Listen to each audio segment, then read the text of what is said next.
All right, good morning, ladies and gentlemen, and welcome to the July 2nd, 2024 Hempstead Town Board meeting. Madam Clerk, would you please call the roll? Supervisor Clavin. Here. Councilman Carini. Here. Councilman Dunn. Here. Deputy Supervisor Gooseby. Here. Councilwoman Miller. Here. Councilman Muscarella. Yeah. All right, with that, I'm going to ask Councilman Dunn, our Marine on the Town Board, to lead us in the Pledge of Allegiance. All rise, face the American flag, remove your hats or a hand salute if you're a veteran. Place your right hand over your heart and join me. I pledge allegiance to the flag of the United States of America and to the republic for which it stands, one nation, under God, indivisible, with liberty and justice for all. Before you sit, if we have a moment of silence, Councilwoman Laura Ryder couldn't be here. She's at the funeral of her father, who was a real community blessing in Lynbrook, father of 10, and really a pillar of the community. Just giving a moment of silence for her. Thank you all. Madam Clerk, would you please call the first public hearing. We have a proposed local law regarding regulations and restrictions to parking in Seaford and near Valley Stream. Okay. Any member of the board wish to be heard on this item? All right. I do not have any slips on item number 1. Anybody who wishes to be heard that did not sign in? If not, may I please have a motion? I move the public hearing be closed and the board adopt the item. Second. Supervisor Clavin. Aye. Councilman Carini. Aye. Councilman Dunn. Aye. Deputy Supervisor Gooseby. Aye. Councilwoman Miller. Aye. Councilman Muscarella. Aye. All right, Madam Clerk, please call the next item. Proposed local law regarding parking or standing prohibitions in Elmont, Levittown, Oceanside, and Wantagh. All right, member of the board wish to be heard? I do not have any slips on item number 2. Anybody wishes to be heard on item number 2 that did not sign in? If not, may I please have a motion? I move the public hearing be closed and the board adopt the item. Second motion. Supervisor Clavin. Aye. Councilman Carini. Councilman Dunn. Aye. Deputy Supervisor Gooseby. Councilwoman Miller. Aye. Councilman Muscarella. Aye. Madam Clerk, please call the next item. Proposed local law regarding arterial stops in Franklin Square, Levittown, Roosevelt, and Wantagh. Okay, any member of the board wish to be heard on item number 3? I do not have any slips on item number 3. Anybody wishes to be heard on this item that did not sign in? If not, may I please have a motion? I move the public hearing be closed and the board adopt the item. I second the motion. Supervisor Clavin. Aye. Councilman Carini. Aye. Councilman Dunn. Aye. Deputy Supervisor Gooseby. Aye. Councilwoman Miller. Aye. Councilman Muscarella. Aye. Madam Clerk, please call the next item. Proposed handicap parking on public streets in East Meadow, Elmont, Uniondale, near Valley Stream. Any member of the board wish to be heard on this item? All right, bless you. I do not have any slips. Any member of the audience who wishes to be heard on item number 4 that did not sign in? If not, may I please have a motion? Dorothy? I moved number 4 and asked all of the council members to pass it. Can I get a second on that? I second the motion. Supervisor Clavin. Aye. Councilman Carini. Aye. Councilman Dunn. Aye. Deputy Supervisor Gooseby. Aye. Councilwoman Miller. Councilman Muscarella. Aye. Okay. Madam Clerk, please call item number 4. Oh, I'm 5, I'm sorry. Proposed enactment of Article 44 of the Building Zone Ordinance to be titled Rescission of the Transit-Oriented Development and Related Districts for North Lawrence and Inwood. You sure you got that Roman numeral? No. You got it? Okay, so make sure. Okay. Not giving you a hard time, Susie. Mr. LaSquadra, I'll let you start off if you would. Maybe talk to the most of the people. I see a lot of them are probably interested in this from the sign-in sheet. You could identify yourself and explain to everybody? Yes, sir, and thank you. Stephen Losquadro, Special Counsel to the town, particularly regarding land use matters. Supervisor, members of the board, as you know, this relates to Article 18 of the Building Zone Ordinance, what we call the BZO, and particularly that Article 18 of the BZO relates to districts in Inwood and North Lawrence. The board, recognizing that this was not an ordinance and not a local law that it itself had voted on and put into effect, wanted to make sure that the best interests of the community were being taken into account, given the fact that A, this district is 5 years old since it was initially enacted, and B, the district itself had the potential for significant impacts in and around the Inwood and North Lawrence areas. Further, the board recognized that special care had to be taken under the State Environmental Quality Review Act, what we know as SECRA, to make sure that a hard look was being taken at potential impacts that could have come out of that zone. What the board recognized after hiring a very well-known environmental consultant and expert, Nelson Pope and Voorhees, to really take a deep dive into the enactment and the potential consequences of the zone, is that not enough of a hard look was taken at the time in the enactment of that zone from a SECRA perspective, particularly with respect to certain impacts that could come out of the district. Further, the board recognized that over a period of time, circumstances have changed. This was a zone, as we mentioned, not enacted by this board, but put into effect previously, but circumstances changed. More congestion, more traffic, other environmental concerns that could come up over a period of time. And what the board said was, and what the board recognized, was that rescission of this zone would be more appropriate under the circumstances because of the fact that environmental concerns were not looked at to the extent that they should have been at the time that the zone and this Article 18 of the BZO was enacted. Now further, community members, other stakeholders have expressed those considerations to the board as well.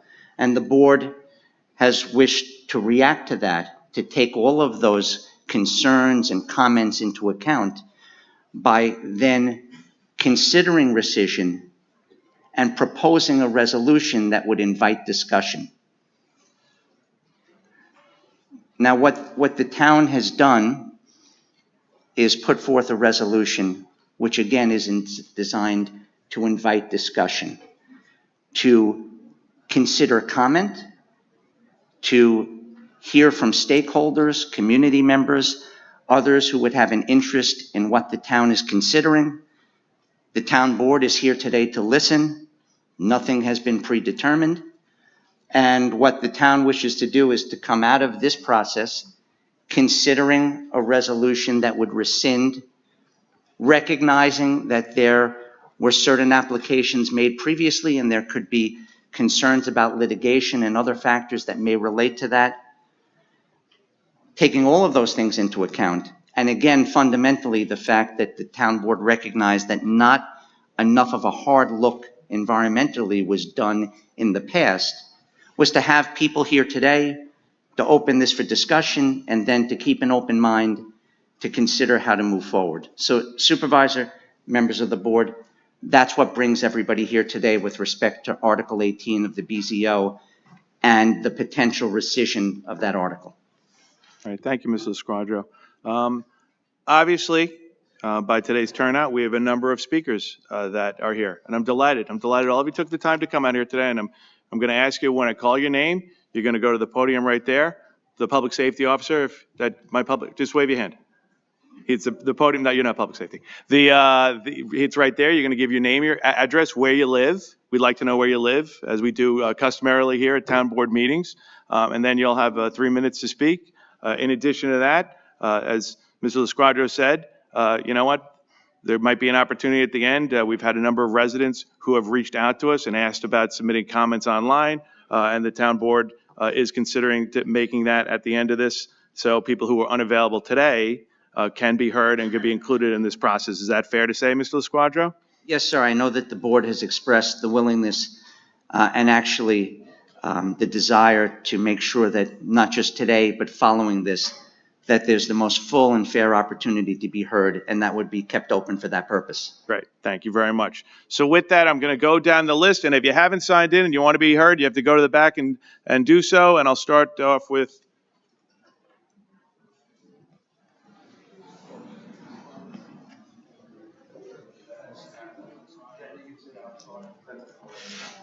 fair enough. Councilwoman Miller also wants, and rightfully so, we have received a number of emails from a number of residents throughout the region, throughout the 5 towns, and every one of those emails will be made part of the public record.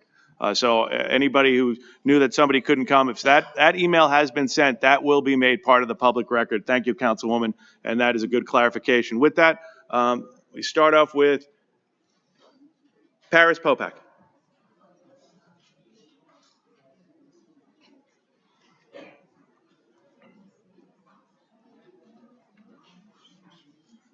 Again, good morning, and your name and address. Hi, thank you. 1 second. Before I start, I started a change.org for people that could not attend. I have over 500 signatures and probably 60 comments. To be fair with you, that was delivered to the town board this morning. I have already indicated that will also be submitted to the town clerk as part of the record, okay? And I thank you. Okay, great. Okay. Paris Popak. I live in Lawrence, New York, 371 Ken Ridge Road.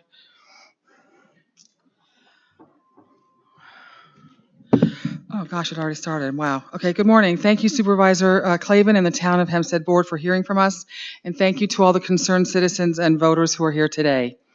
I am Paris Popak, immediate past Village of Lawrence Deputy Mayor, and I am here today as a community activist who has lived in Lawrence for 29 years. For the record, as stated before, I am not against development. I am for development done in the right areas with appropriate secret studies and studies that are sensitive to Jewish and secular holidays that properly reflect the flow of traffic. I understand and acknowledge that this board did not pass the original zoning in 2019. Thank you. I'm sorry that you have inherited this mess, but we appreciate your willingness to correct it. What I'm requesting is that you rescind all zoning changes made in 2019, including the grandfathered projects, also enabled with IDA money.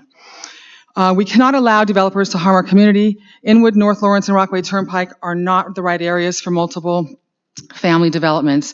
The new Nelson and Pope report apparently refutes the original 2019 report, hence our expectation of rescinding of all zoning changes.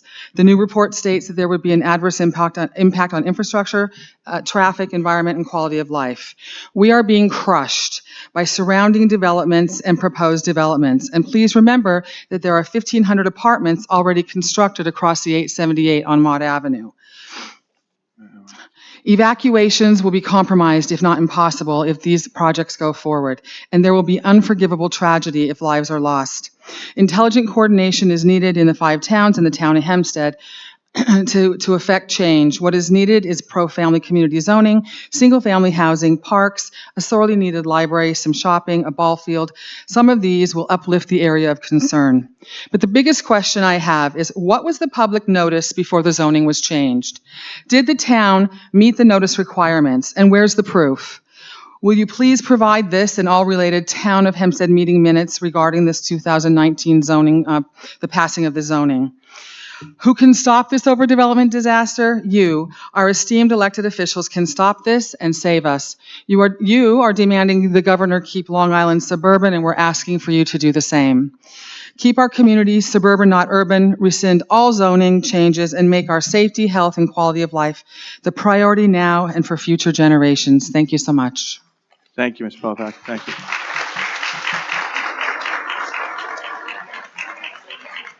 Now, I also want to acknowledge, ladies and gentlemen, that was literally 2 minutes and 58 seconds. So I appreciate that. So we do have the 3-minute timer, but I'll tell you right now, I do appreciate it. I also, look, I recognize there are a lot of people here. If you hit the 3-minute timer and you're going to go over, we have to stop you. That's a policy here, and it's not out of rudeness to anybody. That's a policy. but you will be able to supplement your comments, and they will be made part of the record. I don't want anybody to feel they're not getting their chance. We do the 3 minutes, but if you are going over, we will stop you, but you can supplement it. Correct, Mr. LaSquadro? Yes, sir. Thank you very much. Next, I have Mike Pence.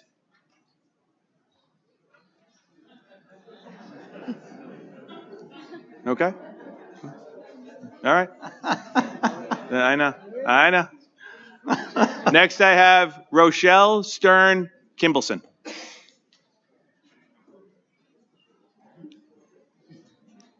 Maybe give her a little helping hand with that mic. Oh. Is that Mike? Mike, I'm going to have you go after. Rochelle's up there right now. I know there's a little bit of a carryover, Sue, okay? Hi, Rochelle. If somebody would be nice enough just to adjust that. Oh, you got it all down by yourself. Okay. All right, if you just give your name and address for the record. Michelle Stern-Kelvilson, 21 Causeway, Lawrence. Thank you for letting me speak. I've spoken here before on the same subject. I was screamed at by Mr. Blakeman to be quiet. This is because of what is happening now. And this happened before COVID. This has been going on a long time. We can't get out of our community. And that's not only Lawrence, it's Inwood, all the 5 towns. And it's dangerous. We can't even go a mile and a half. It takes 25 minutes to just try to get out of town. If you have to go to the bathroom, you're stuck. You can't get out. Something has to be done. And the buildings that are proposed, they started at 1 and 2 bedrooms, now they're 4 bedrooms, 700 cars. Where are they going? You cannot move. You have to do something. And I hope you will do what is right. Thank you. Thank you very much. Mr. Vice President? Mr. Pence, we'll call you on up there. I don't know if you heard it. I will. If you just give your name and address for the record, thank you. Mike Pence, 70 Auerbach Lane, Lawrence. I shortened this thing down to a few sentences. We should look at the Lawrence community as part of a 5-mile radius and not look at it as though just the immediate vicinity.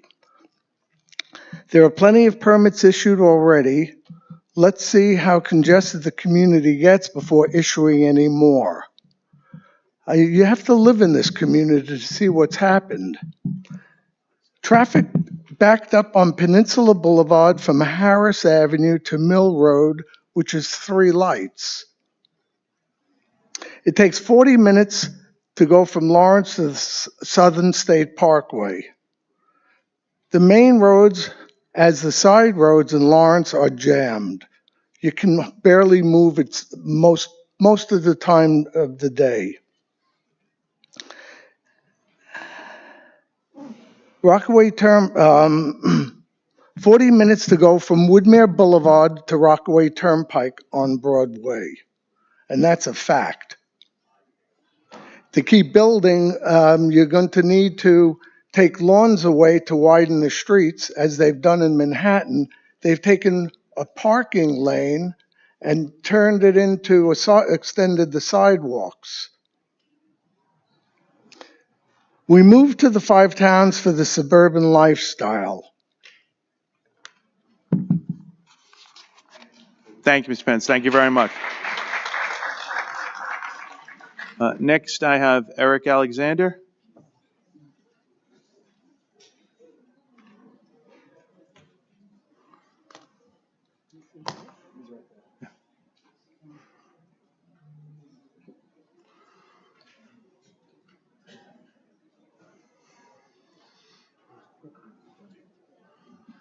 Good morning. If you give me name and address for the record. Eric Alexander, 164 Main Street, Northport. Can't hear you.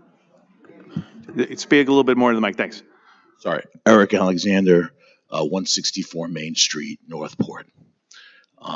Thank you, Supervisor, members of the town board. My name is Eric Alexander. I don't live in Inwood and Lawrence. I run a group called Vision Long Island. We are focused on downtown revitalization, and we do support historically transit-oriented development. We want to start by saying we support the town board in opposing New York City and New York State-based mandates that have come down here to try to take over zoning and push housing everywhere. That should not happen. It's an abomination. First thing. We agree with the concept that communities should be planned locally, and we support that historically. In 2019, we're in this room where there were community leaders, chamber leaders, and civic leaders that supported the Inwood and Lawrence zoning changes that you've seen. With Cameron Engineering, with Bruce Blakeman on the board, Aaron King Sweeney, other members of the board, we recognized that there was support for some meaningful changes. And I was just down there this Saturday. There are some properties that are just blighted or not, they're for sale or just kind of sitting there. So you're not getting the highest and best use in your community. We understand that the group of people 5 years ago and the group of people here today are probably not on the same page, right? I get it. And we see this. But there is an understanding that the folks that want to rescind this law, we hope that the town encourage the town, while we're opposed to rescinding the law on the record, we recognize that if you do, we hope that the town is open to working with, on a case-by-case basis, whether it be through special use permit, whether it be through variances, to see properly scaled projects move forward in those districts.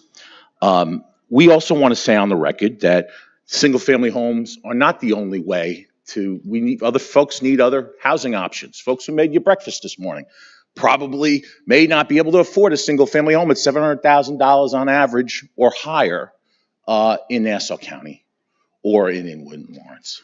So we do need opportunities for change. We need to be flexible, and we hope when the dust settles that folks can come together and see meaningful compromise on appropriate forms of redevelopment. And we recognize this is something that's happening across Long Island as far as the backlash. So we understand. Thank you, Mr. Alexander, as always. Thank you. Next, I have Laia Pinter.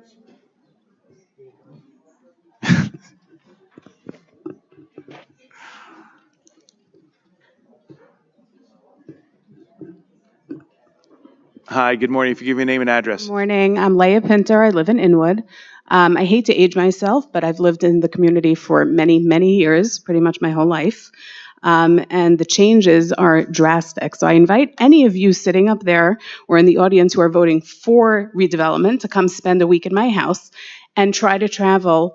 My parents live less than half a mile from my house, and it's faster for me to walk there.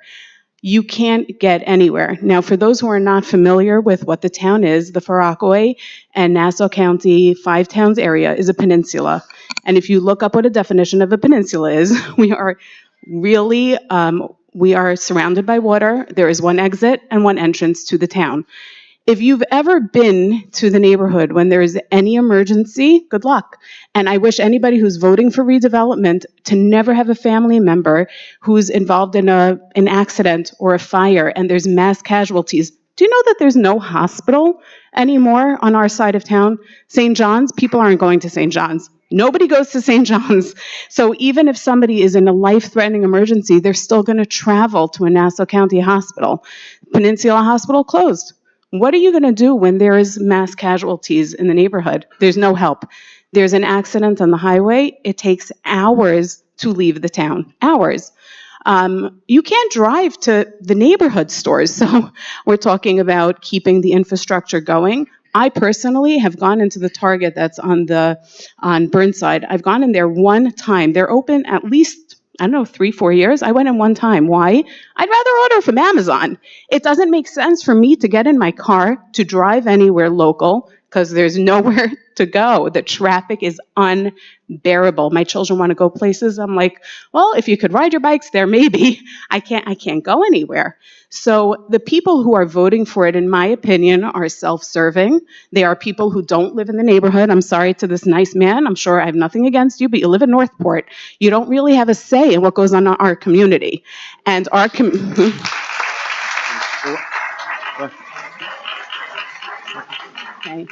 The people who are pro-development of these houses, I will say absolutely with certainty, they are making money off of it. So they're.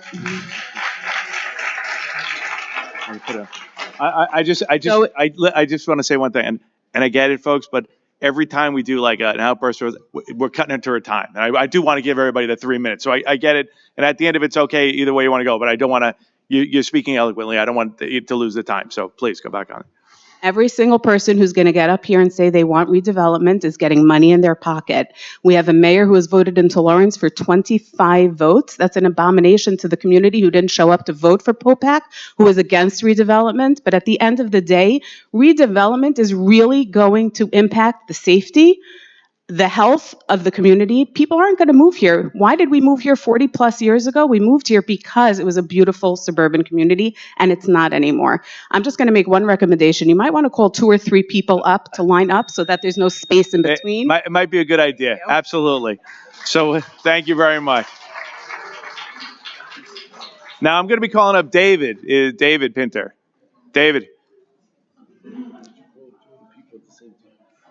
David, is that your daughter or your wife? So I'm gonna follow her advice, and I'm gonna call and say Mary McFitty is going to be called after to kind of have him on deck. So Mary McFitty is going to be next. So good morning, sir. If you give your name and address for the record. I am Dr. David Pinter. I live at 268 Morris Avenue, and it's hard to follow after my wife said everything so beautifully. I'll just say over my commute, I'm a physician, I work in Queens. My normal commute on a Sunday would be 20 minutes to get over there. Average day would take me 45 minutes. There was an accident on Rockaway Turnpike and the highway, 878, where a tanker flipped over. And it took me over 2 hours, not to get to work, but to get past the 5 towns, to get where Lowe's, where Amazon is. It took me over 2 hours to navigate through the traffic to be able to get out of the 5 towns. You're looking to add hundreds and hundreds of more cars and people over there. The traffic and the effect on what will be on the community is disastrous. Like I've said, there is no hospital. I travel out to go to hospitals. I work in other places. There's nothing over here because they're not. And you have an emergency and you want to go travel on Peninsula Boulevard. You want to travel on Rockaway Turnpike anywhere. You're sitting in hours of traffic. Ambulances are sitting there honking the horn and no one letting them through because there's no place for it to let them through. There are hundreds of cars already blocking their area. Please do not allow this to go through. Thank you. Thank you very much. Next, I'm going to call Mary McFitty, and backup is going to be Mike Florio. Hi, good morning. If you give your name and address for the record. Good morning. My name is Mary Settles McCafferty. I live at 112 Bayview Avenue in Inwood. I thank you first for the opportunity to speak as a homeowner and consider the resolution. I would like for you to rescind this resolution. I am not against or development in the proper areas. Bayview Avenue at present, we have over 50 landscape trucks coming up and down Bayview Avenue. As it was said earlier, there is no hospital for us to go to in the area. It is a residential area. Everyone in my area is familiar with, the families there. We look out for one another. They take care of their land. It is a beautiful area. With your plans to building these high family, not houses, developments, it will take away the God-given sunlight that we have. It will bring additional fumes in the area. It will bring additional weight on the roads that were never prepared or developed to carry all this additional weight. and it would take away the beauty of the area. I have been in Inwood for over 70 years. I grew up in Inwood. I went to all of District 15 schools. I worked with Sister Missy Miller when they were trying to bring trucks and additional buses from out of town into our beautiful area, taking away the beauty of the area. I have raised all of my children in this area. I have grandchildren in this area that have moved away because of the changing and the way that they're changing inward. I ask you today to rescind all of this overdevelopment. If you want to build something, look down Lawrence Avenue. You could tear down some of Lawrence Avenue and put some single-family homes there where people can live there. Thank you. Thank you very much, man. Thank you. Next, I'm going to have Mike Florio, and then I'm going to have Clean Handle on deck. Mr. Florio, give your name and address to the record. Thank you. Hello, Mike Florio from East Northport, New York. I'm here today representing the Long Island Builders Institute and our 800 members. So I want to thank the supervisor and the town board for having this hearing today. I don't envy the position you're in, but I think one thing that is important to consider is that, you know, developers and builders, we want to go where we're welcomed. And we want to work with the community to have the best outcome possible. And I think it's important to understand that we have a housing crisis here on Long Island, not only on Long Island, but across New York and across this country. If anyone watched the first presidential debate last week, the first question that was brought up was about housing prices. And we have to look at, we have a supply and demand problem that needs to be addressed. We have not invested enough in housing over the past decade, and that is the reason why our home prices are so high right now, or our rental costs are so high. There was a study that was put out by Harvard University a few weeks ago that over half of the renters in the country are paying more than 30% of their income in rent. They're rent burdened. So we do need to look at places where we can do smart development. And I know this town board was not in place when the zoning was put in, but generally we support transit-oriented development because it hopefully encourages people to get out of their cars, to use mass transit, and invest in other types of infrastructure needs that we have. So I would, I think we need to listen to the community and strike the right balance, but I would support this rescission with the grandfathering of the properties that are in there. As your council stated earlier, the people have put applications in while the zoning was in place. It would be difficult to go back on that, but I think if there's a way to move forward and find the right balance, we would support that. So I thank you for your time. And thank you, Mr. Florio. Okay. Okay. Ladies and gentlemen, and I said, you know what? I understand everyone's sentiment. We'll be nice in this process. We're here to listen to everybody, and we'll keep it moving along. So I have Ackleen Handel, but and then I have Brian Kearney on backup. Good morning. If you give me a name and address for the record. Nice to see you. Handel, 275 Central Avenue in Lawrence. I have lived in Lawrence over 70 years.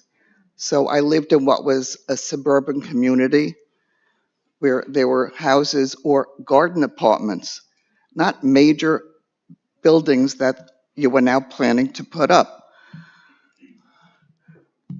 I find it difficult to drive around to find a parking space at a supermarket.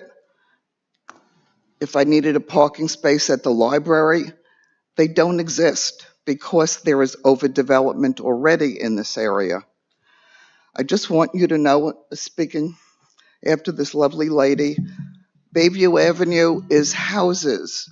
People live in their houses. On Central Avenue in Lawrence, around the corner, there are houses and there are garden apartments where rent is, at mine, about $4,000 a month. You're putting up low-income housing in an area that is a more affluent area. If you go down Lawrence Avenue to the water, every house is $1 million+ dollars. It's not a low-income area, and you are destroying an area that people work very hard to be able to live in. And so I do hope this is not only tabled, but gone away with forever.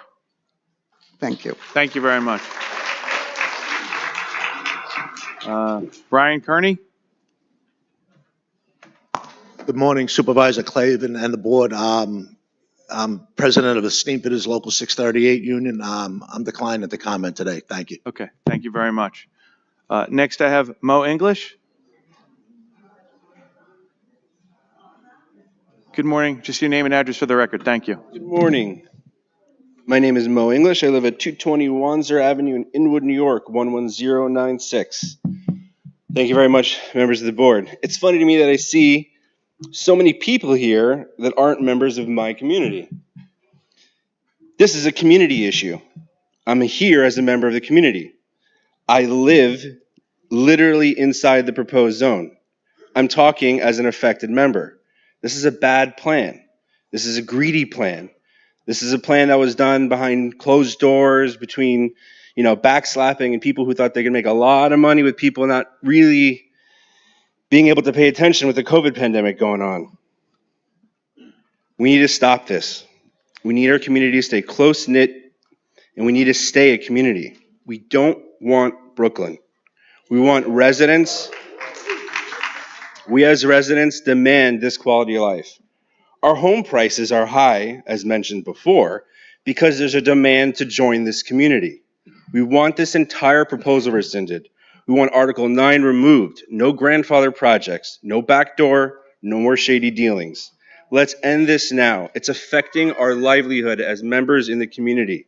We have taken off of work to be here. This isn't the first time. Hopefully it's the last time. Please, let's have this rescinded. Thank you very much. Thank you, Mr. English.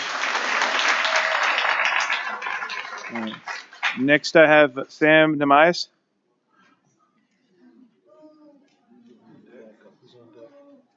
And on deck is Jamie Arsnick. Right there in the hall, yeah. And just so you know, we're going to set up a second microphone over here at the great suggestion of one of the residents there. That'd be great. Thank you very much. Good morning, sir. If you give your name and address for the record. Sure. I'm Samuel Namias. I live on 575 Chauncey Lane in Lawrence, New York. I'm the new mayor of Lawrence. Fellow elected officials, I'm here today to tell you a story. My election was a very divided election. One thing, and that it was the largest turnout in the history of Lawrence. Almost 2,000 voters came out. But the one thing that unites these voters is the fact that they all don't want this. They don't. People from Lawrence love Lawrence. These voters love Lawrence. They want Lawrence to remain Lawrence. I'm going to make it very quick. I ask you elected officials to remember that my constituents are your constituents, and they don't want this. So please take it under consideration. Thank you, Mayor. Jamie Asknek. I'm terrible with names. I apologize. You can ruin my name anytime you want. You can call me Calvin, Clavin, do whatever you want. It's just desserts. It's not intentional, all right? And I have right on batting on deck, Judith Bernstein. And like I said, it's a great idea. So Judith, if you can go to the other microphone. And good morning. And again, I apologize for wrecking your name. If you give your address, that'd be awesome. Good morning, everyone. My name is Jamie Ascona. I reside at 3402 Emmerich Avenue in Wantagh. I am here not as a member of the community, but a former member of Inwood. My mom was born and raised on the block that she lives on, which is Redfern Avenue. It is on this map. I am a businesswoman. I'm not an attorney. So therefore, I'm already a few $100s in the hole with today's meeting because I had to contact a lawyer to translate what my mother had received in the mail. Upon opening this, she was in a panic. Mom, forgive me. She's going to be 75 years old. What does this mean? Are they going to take my house? Where am I going to go? My first question to the board, please, is a liaison at no cost being appointed to the people of the community for their questions and to understand any literature that is being sent to them regarding these proposals? That's my first question. Second question is, how do you determine the areas? Do you just look at what might be looked at as abandoned and think, hey, we can put 12 storefronts with 144 apartments above, and that's extra income.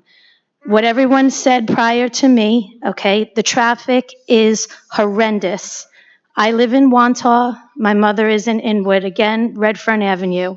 It takes either of us over an hour to get to each other. I have 3 young children that I would love to bring to my childhood home to see where I grow up, to see members of the community, okay, where I lived for 25 years. But I can't get there. There's just not enough time. It takes me a shorter amount of time to fly to Florida than to go back and forth to my mom, and I think that's a little bit crazy. So I'm asking on behalf of, my children and myself to please not allow this development to go through, and please keep Inwood and North Lawrence the way it always has been. Thank you very much. Thank you very much. Next, I have Judith Bernstein, and I'm going to ask Dean Boyer if he wants to testify to the other mic. Good morning. Your name and address for the record. Good morning. My name is Judith Bernstein. I live at 54 Meadow Lane in Lawrence. And good morning to Supervisor Clavin and the Town of Hempstead members of the board. Thank you for giving me the opportunity to speak. The new engineering report ordered by the current board concluded that the proposed districts could have a negative impact, among other things, on community character, quality of life, public safety and infrastructure, police, fire, other emergency services, traffic, and therefore represent a threat to the public health, safety, and welfare. What changed from the first report? I'd like to know. We still do not know the impact of the following projects. The Amazon building that is scheduled to open in December. We have 2 pending residential projects that are in contention. We call them the Pearsall Project and the Woodmere Club. I also note that on paragraph 9 of page 3 that you show empathy for the developers because of money that they had expended. So we are your constituents. Where's your empathy towards us? It's really, I appreciate that you're giving us this opportunity to speak. Our roads are 2 lanes, with the exception of 878 Peninsula Boulevard, Rockaway Turnpike, past Burnside Avenue. Just want to say another point. I asked how many homes there are in Lawrence, 1,600 with 7,500 inhabitants. This project initially, the North Lawrence Inwood Initiative, was going to be over 2,000 apartments. My guesstimate is about 7,000 people. So you were building another town of Lawrence right across the tracks from us. Also, in addition, it's 80% at market rent with 20% based on the AMI. I think it's 80% AMI for first responders, and there was a list of who would be able to be there. So this was never about affordable housing for anyone except the 20% of all the units, let's say 200 affordable units. So please, do not say it's affordable housing. It's market rent. Market rent in our neighborhood, as Jackie Handel said, is $4,000 for a typical 2-bedroom apartment. Thank you so much for your time. I really appreciate it. And I do hope that you rescind this zoning for all, because we do not know the impact of traffic. It does take us, we have to plan our day around it. We have to plan our day around going to the supermarket. I have to plan my day about how long will it take me to get to the hairdresser or the supermarket or the doctor.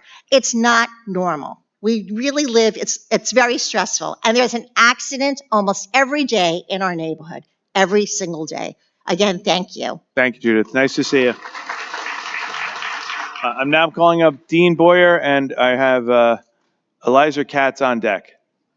Good morning. If you give your name and address for the record. Good morning. My name is Dean Boyer. I'm an attorney at Abrams Fensterman and Lake Success, but I'm here today on behalf of our client, HRK Management, who has an address at 289 Carroll Drive in Lawrence. Excuse me. And we're here to voice our opposition to the proposed enactment of Article 44 as, in fact, violative of SECRA and not adequately protective of public health, safety, and welfare. And indeed, these are the same conclusions that are reached in the legislative intent of the resolution itself.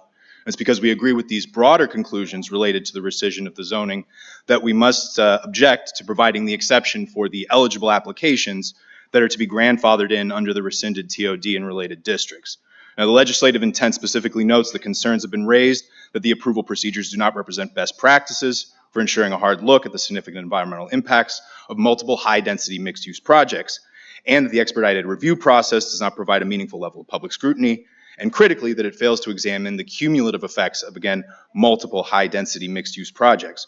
So despite recognizing these deficiencies and resolving to rescind the TOD, the resolution proposes carving out an exception for pending applications out of, as we heard today, a concern of potential litigation. But recognizing that the rescission is in the best interest of the community and the residents, while in the same breath permitting an undetermined number of projects to move forward, to do so would be so devoid of rationality as to be per se arbitrary and capricious and still subject the board to litigation. Likewise, the legislative intent highlights the failure to consider cumulative impacts, but then establishes a mechanism for considering eligible applications on a project-by-project basis. Now, these projects are indisputably part of a cohesive framework and thus subject to a mandatory cumulative impact review. The mere fact that that cohesive framework is rescinded does not change that it is the unifying framework, that it is the underlying framework for multiple projects. So the board cannot pass a type 1 action under SECRA while explicitly acknowledging the deficient assessment of cumulative impacts and then nonetheless grandfather in multiple projects with only an individual assessment. The board has acknowledged the failure to look at cumulative impacts of multiple high-density mixed-use projects. To now assess each eligible application on a case-by-case basis would be a backdoor form of segmentation, which is impermissible under SECRA.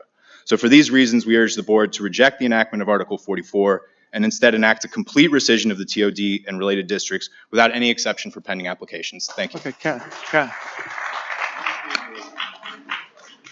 Counselor, can I just ask you, can you submit that in writing as well? I appreciate that. Thank you very, very much.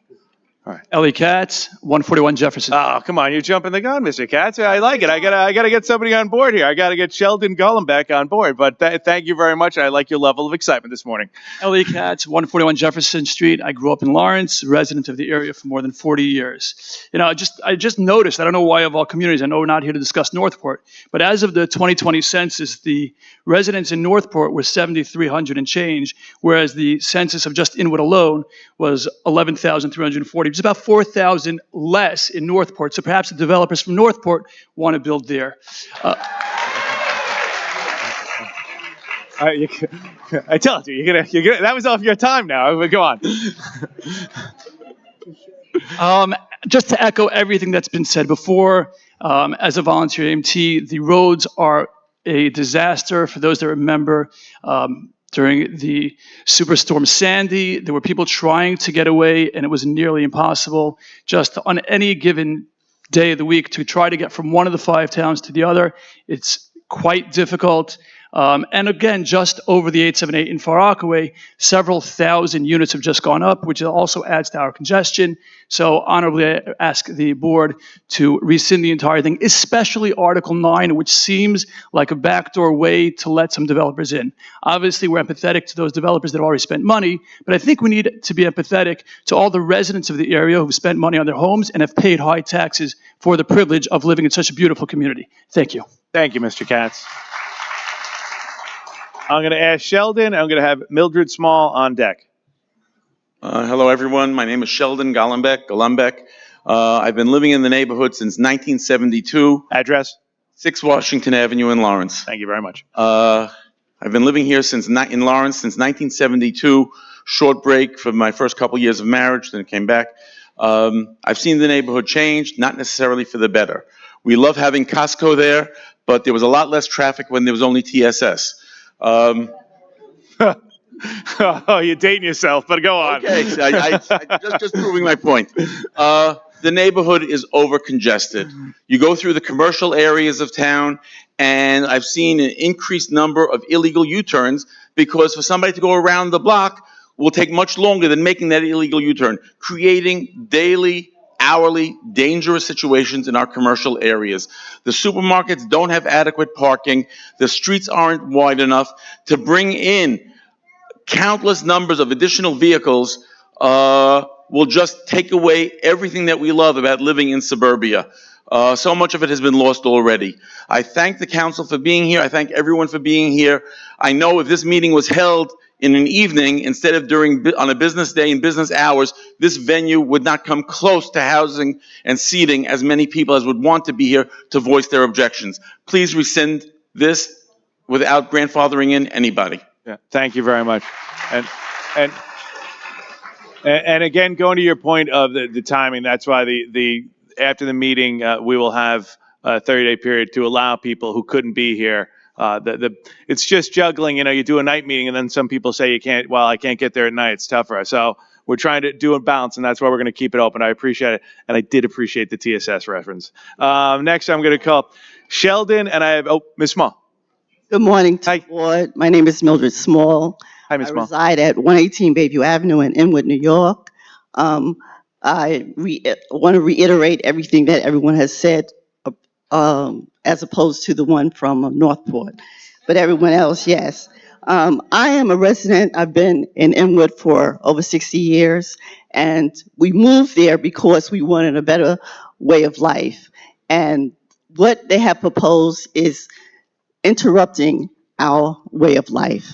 And everyone here knows that. The board, I'm sure, even knows that they wouldn't want to live in a place where they can't get out if there was an emergency. We had to leave today at 9 o'clock in order to get here at 10 or 10:30. And on our way here, there was an accident. There was an emergency, cars that couldn't even get by. So we know the issue in Inwood and Lawrence. We just pray that you will not continue on with this. You will rescind it. The grandfathering portion of it, everything will be rescinded. And we would appreciate that. And we pray for the board to do the right thing. Thank you. Thank you, Ms. Small. Thank you very much. I'm going to have Sherby Belsky, and on deck, I'm going to have Adam Mayer.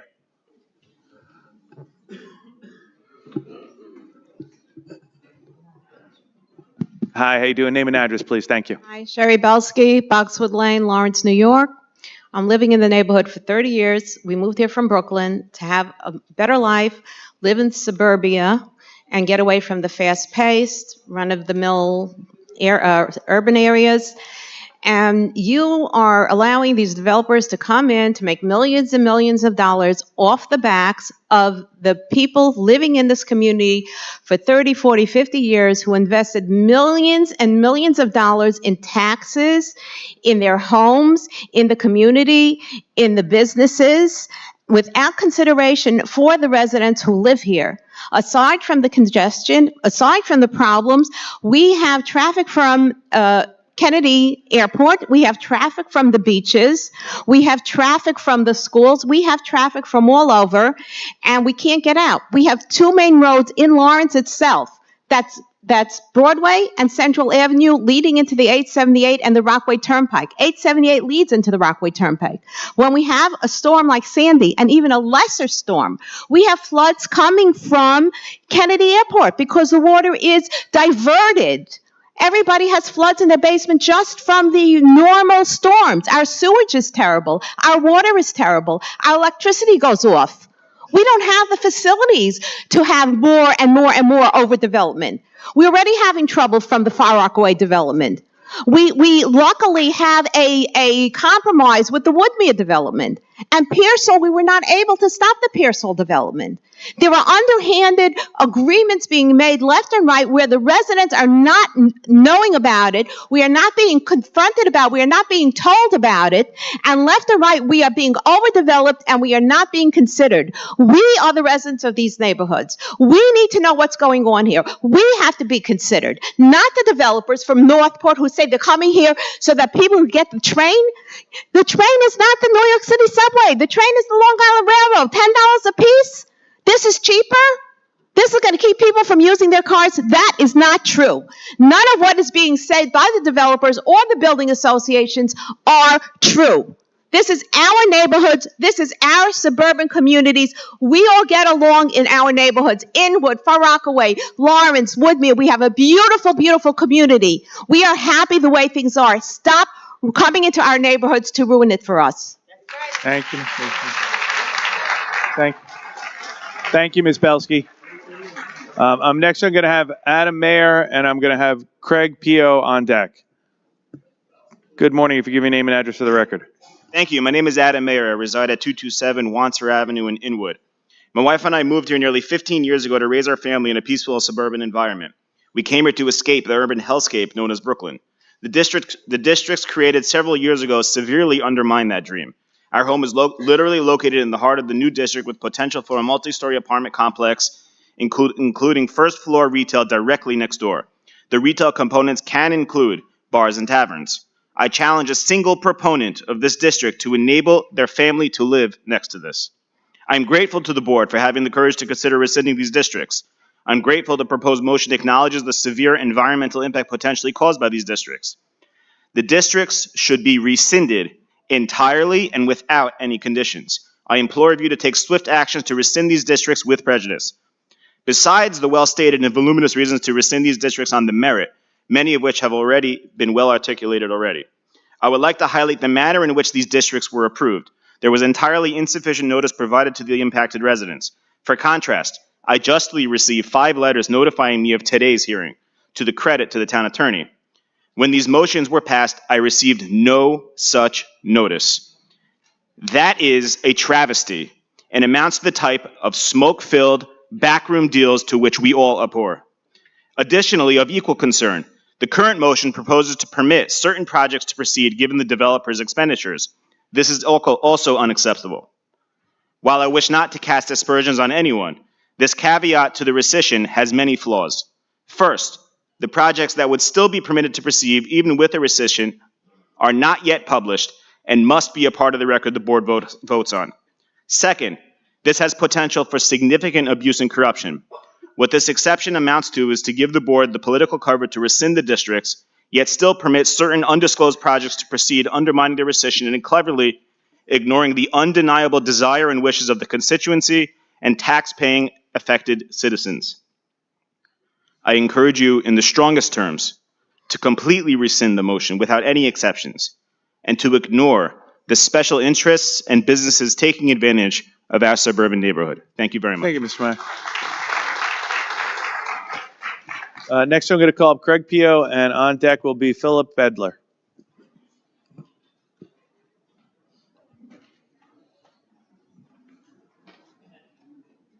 Craig Pio, Philip Bedler. Can we check outside just in case they're outside? In the interim, I will go with Ms. Bedler. How you doing? Give your name and address to the record. Good morning. Good morning. Philip Bedler, 8 Alvin Place, Inwood.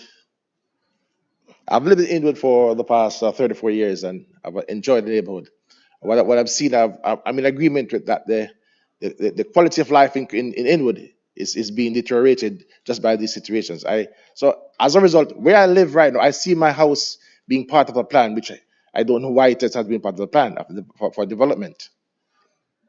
I see where I live on a dead-end street, and currently it has become a ghetto because I've seen where people who are renters have moved into the area and have used so many trucks and cars in car repairs right in that dead end. So that itself has reduced the quality of life. So for us to now have new development, it will further erode that quality of life. Thank you. I will yield my rest of my time. Thank you very, very much, sir. Next, I have Shaka Zakan, and then I'm going to ask Abe Belsky to be on standby.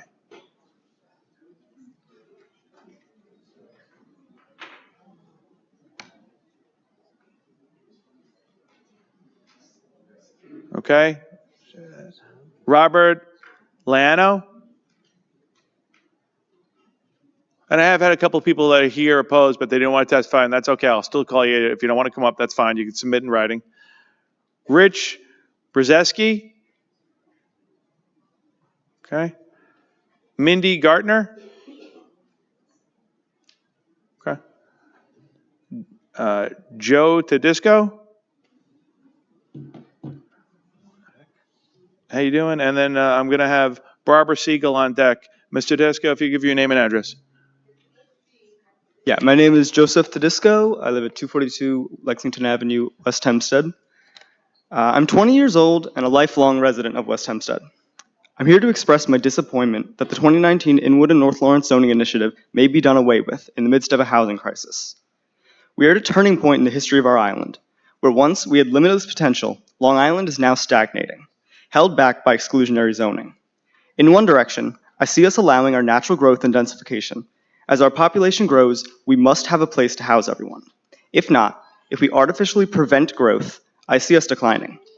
Unless we allow our communities to evolve and adapt to the challenges of today, we will be woefully unprepared for the future. I, along with all other young Long Islanders, am faced with a choice. Do I stay on Long Island, my home, the place that I love, and confront debilitating housing costs, or do I leave for a place willing to take me in? Without more housing, people will choose to leave. We already face an exodus of people due to the high cost of living. We cannot allow this to continue. Blocking development will only worsen trends that are ruining our future. According to the New York State Department of Taxation, the median residential sale price for 2022 was 4 times the statewide household income. This is up from double the average in 1997. Looking at Inwood and Lawrence specifically, the discrepancy is staggering, with home prices almost 10 times the average income according to the Census Bureau. We cannot maintain this. An unjust burden is being placed upon the younger generation as we are withheld from having a home. Transit-oriented development is a great way to ease the effects of this crisis. Creating dense, walkable neighborhoods will allow for more people to live in our communities while improving their character. Most people would rather have a booming downtown than abandoned storefronts and empty parking lots. Encouraging the use of transit will also alleviate one of the greatest annoyances on Long Island, traffic. You cannot get rid of traffic until you get cars off of the road. By building housing, improving character, and alleviating traffic, transit-oriented development is one of the smartest ways to build. Although I am not from Lawrence, we are all part of one township, one community. And no, I am not making any money today or ever for this opinion. At the end of the day, we can only improve our communities if we allow for change to occur. Will we force our island to stagnate and decline, or will we allow it to develop and grow? I hope we choose wisely. Our future depends on it.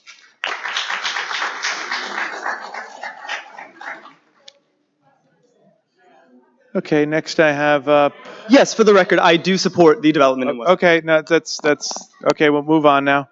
Next I have, Martin Oliner. Martin Oliner. We'll come back again.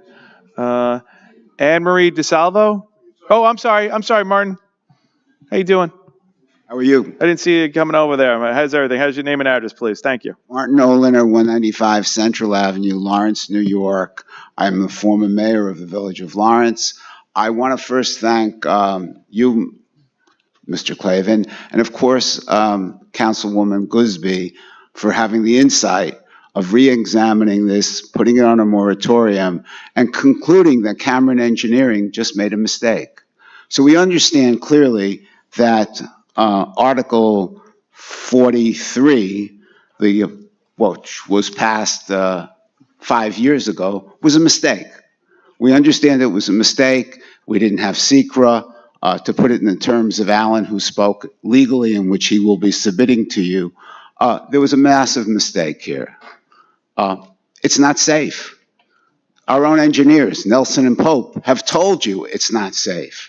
Now let's talk about simply the grandfathering part. You can't grandfather something that didn't work to begin with. It's any lawyer, it's black letter law, that you just simply cannot do that. You can't take a law that didn't work, fix it, and then say that there's hardship. The builders who are involved here are totally stopped from any claim that they might have against the county, or for that matter, the town. However, I can assure you that just like others in the mistake have made political mistakes, for instance, I think there was a massive mistake in changing the bail law in New York, and that led to all sorts of considerations. I think something that what you're doing here today, considering any going forward in any way and not totally rescinding the law that was passed inappropriately a while ago, or even if it was passed appropriately but without sufficient SECRA, would be an enormous mistake on the town's part. It would lead to much chaos, way too much chaos. And so, although I'm very sympathetic to anyone who might have bought property, I'm not sufficiently sympathetic to suggest that that could be grandfathered. I think we need to look at this anew. I think the community needs to be involved. I think it's been clear by all the conversation today that there wasn't sufficient notice in the past. Whether the board 5 years ago did good or bad or acted in good faith or bad faith may be totally besides the point. The issue today is rescission completely, and this law has to be rescinded completely because Nelson and Pope have told you that it simply doesn't work. And because it doesn't work, it can't be fixed. So we need to start all over again and look at whatever needs to happen. I think you understand the sentiment of the community, which I want to echo completely. Everything that Mayor Namaya said, that Paris Popak said. Mayor, you know the rules, but I will say, once a mayor, always mayor. So I will say that. But I do appreciate your comments, and I appreciate some insight on this. So thank you very, very much for coming down. Next, I have Anne Marie DeSalvo, and I am going to, and if Geraldo Castro wants to speak, I'll put you on deck. Hi, good morning. Good morning, good afternoon. How are you all? I'd like to speak to the board regarding transit-oriented development in the town of Hempstead and my reasons for my support. Number one is jobs. This project and others like it bring high-paying, skilled jobs so that our fellow neighbors can afford to live here. We all know how costly it is to live in the town of Hempstead. This development will feed not only the direct community, but the surrounding areas. Number two, the tax base. We are desperate to raise our tax base. This happens in two ways and two ways only: develop underutilized and depressed properties or raise taxes. Number three, quality developments bring new neighbors and keep long-term residents from leaving the area. Heatherwoods has a decades-long hard-earned reputation of building quality developments that improve neighborhoods. I wholeheartedly support this transit-oriented development. Thank you. Okay, listen, hold on. Without any of you yelling, I know what you're going to say. You say, what is your address? Because I know you're going to. What community do you live in? I live in Freeport. Okay, listen, folks, I told you, I'm going to try and do this, the process, the right way with all of you. I know it is. We don't need to yell. I know what you were going to say because I was going to ask the question. So don't worry, all right? Now, I have Geraldo Castro, but it says you don't want to speak. Do you want to speak? No. Geraldo Castro? You got to go to the mic and give your address and get yelled at.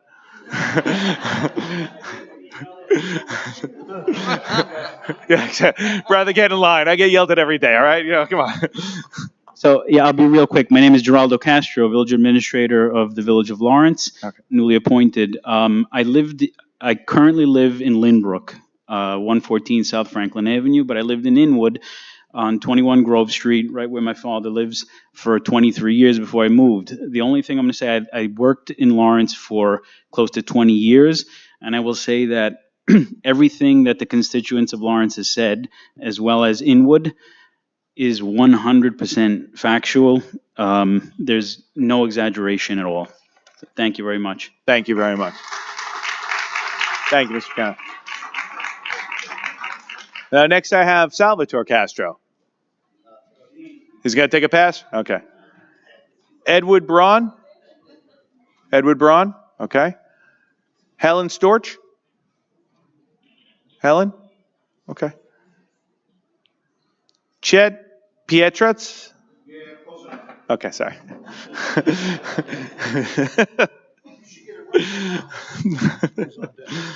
And while Chet's going up there, I have Ayer Markovitz on deck if you would like to testify. Good morning, if you give your name and address for the record. Good morning, Chet Petrak, 234 Allen Street, Lawrence. I'm going to speak to you on two accounts. I'm going to speak to you as a resident and as a first responder. As a resident, as my friend over there mentioned TSS, my grandfather owned Rocky's Market. I know the best meatballs. I still hear it to this day. But I grew up in this area, okay? And we still have people sneaking families in. My family owned 236, was right next to me. We were told it was going to be a family, mother, daughter. Now I have 4 families living in that house. Right across the street from me, there's 5 families living in that house. I'll see you guys in 2 weeks. We're fighting on the parking. Since they have moved in, I've killed 5 rats in my yard. We've never had rats. And that's just one building. What's going to happen when we bring all these other buildings? Allen Street's falling apart. To date, there are 8 potholes there that us as the residents have to fill in because the town can't get there. Okay? Now, as a first responder, during Sandy, I volunteered my time. I'm a rescue diver. I volunteered to go to all these communities and swim through people's houses, pulling them out of the houses, pulling their animals out of houses. Nobody can get around. Cars are everywhere. Okay? I had an accident. I helped out. I was on scene by myself. All my fellow EMTs, we know we keep jump bags in our truck. We couldn't get an ambulance to us because there's all the cars stopped. Fire department, Hot Solar, we all work hand in hand. We can't get nowhere. Nobody wants to move. Okay, now you want to bring more people in here and you want to bring low-cost housing? Who's going to want, my family is 5 generations in house. I don't want all this low-cost housing and all this extra development. This area can't take it. Sewage has already been collapsed on my street alone. I live in Allen Street. Next to me is a warehouse. That street in front of me, that sewer collapsed because of the semi-tractor trailers coming in. Now, the people from Northport, everywhere else, developing your area. Okay? As a veteran, I go to Northport for my medical care. Northport's beautiful. They got plenty of room. Go ahead. You know, everyone else that, you know, wants to develop here, the young gentleman, I'm glad you have a house. 20 years old, good for you. Develop in your area. Okay? All right? We're a tight community. I grew up in this community. I could leave my door open. It has gotten to the point where people on my street know that I'm a medic, and if something happens, they'll come to me because the ambulance can't get to them. And they know my doors are open to them. The Blackwells, the Puglisi's, we know all of them. We watch each other's house for years. Can't do that now. I can't leave my door open. I have a service dog. I can't leave my door open.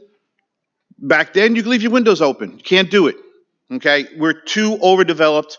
Thank you. Thank you, Chet. Made it under the wire. I am Markovic. I did say thank you to you. I gave you one. But you made me hungry talking about the food, too, all right? So, Iyer. All right. Next, I have Ray Goger. Good morning. If you give your name and address for the record. Thank you. Good morning. My name is Raymond Goger. I'm from 135 Sunset Avenue, Farmingdale, New York. I am the business agent for Local 638, and I cover all communities in Nassau County for the 2,000 members in my area that do construction and service.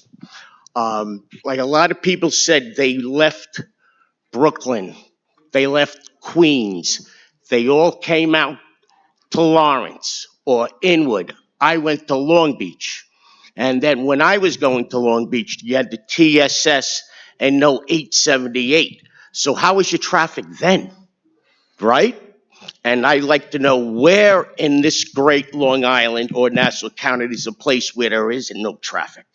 Because there's always traffic. I'm sorry to say.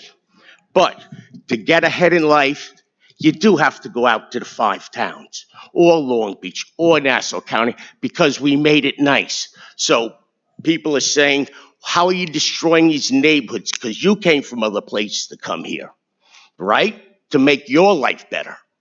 But let's just close the doors, put a fence around Nassau County and say nobody's wanted. That's totally wrong, okay? And your hospital, Peninsula Hospital, it was a dangerous place to go. That's why they closed it down. Doctors didn't even want to go there, okay? Thank you for your time. Okay. Thank you very much. Next, I'm going. Come on. Ladies and gentlemen, please, come on. We've been great today.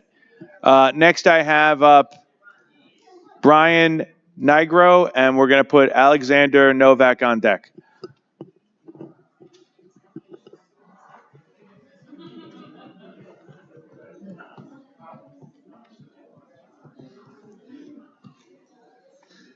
Good morning. If you give your name and address for the record. Good morning, Supervisor. My name is Brian Nigro. I reside at 131 Brook Street, Riverhead, New York. Go ahead. No, okay. Come on. Please, Mr. Nigro. I represent hundreds of union sheet metal workers from Local 28 that reside here in Nassau County. Local 28 is in favor of any transit-oriented development. I'll say even as a father of young adult children, I'm concerned about what's going to happen on this island all the way out by me, all the way into Lawrence. There's no place for young people to go. So I'll keep my comments brief. I'm in favor of the development, Okay. as is my union. Thank you, Mr. Negro. Next, I have up Mr. Novak. How are you? Hello, Alexander Novak. My address is 132 Fulton Street. I'm an attorney in Cedarhurst. I've been there for 20 years. So a few things I think are fallacies. Governor Hochul thinks that by putting more apartments along Long Island Railroad, that we're going to have more people traveling into the Long Island Railroad. I have 6 associates who it's hard for them to even come to my office in Cedarhurst. Everybody wants to work at home. And I see that Long Island Railroad, New Jersey Transit, they're losing a lot of money because people are not using it.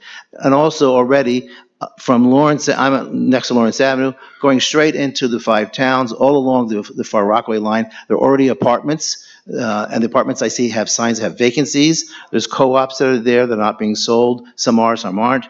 But I was here 5 years ago when they talked about this concept of doing something over in this area, which is right around the corner from me. And I think at that time it was to develop with 2-story housings, attached housing or something like that. And that would then bring a lot of people in. They'd be able to have housing. They'd have to have backyards and have front yards and bring families in there. And I don't think there was a lot of opposition to that concept 5 years ago. But I think what the opposition is that now we're in the neighborhood. We have what's going on in Far Rockaway. We have what's going on in other neighborhoods. We oppose Pearsall. There's a lot of housing of the same kind, high housing. That's not going to really bring in families because I think that it's very hard to have families who have children. I used to live in Manhattan. They're not going to go play down in some kind of park by themselves. But if they have a little backyard, if it's a small backyard, they can have a barbecue. They can have fun. And that's what I thought was going to happen 5 years ago. And if I believe I came to this meeting here and they had a little diagrams of those houses would look like, and I don't think there was as much opposition as now is coming up. So as many other people have spoken, I don't have anything else to say. What they did, they said, I don't want to be redundant. I think that's the position. There is kind of housing that needs to be needed in the neighborhood, not large single-family housings, but smaller attached housings would be available to young people to move into. Okay, thank you very much. Next, I have Kevin Shookman with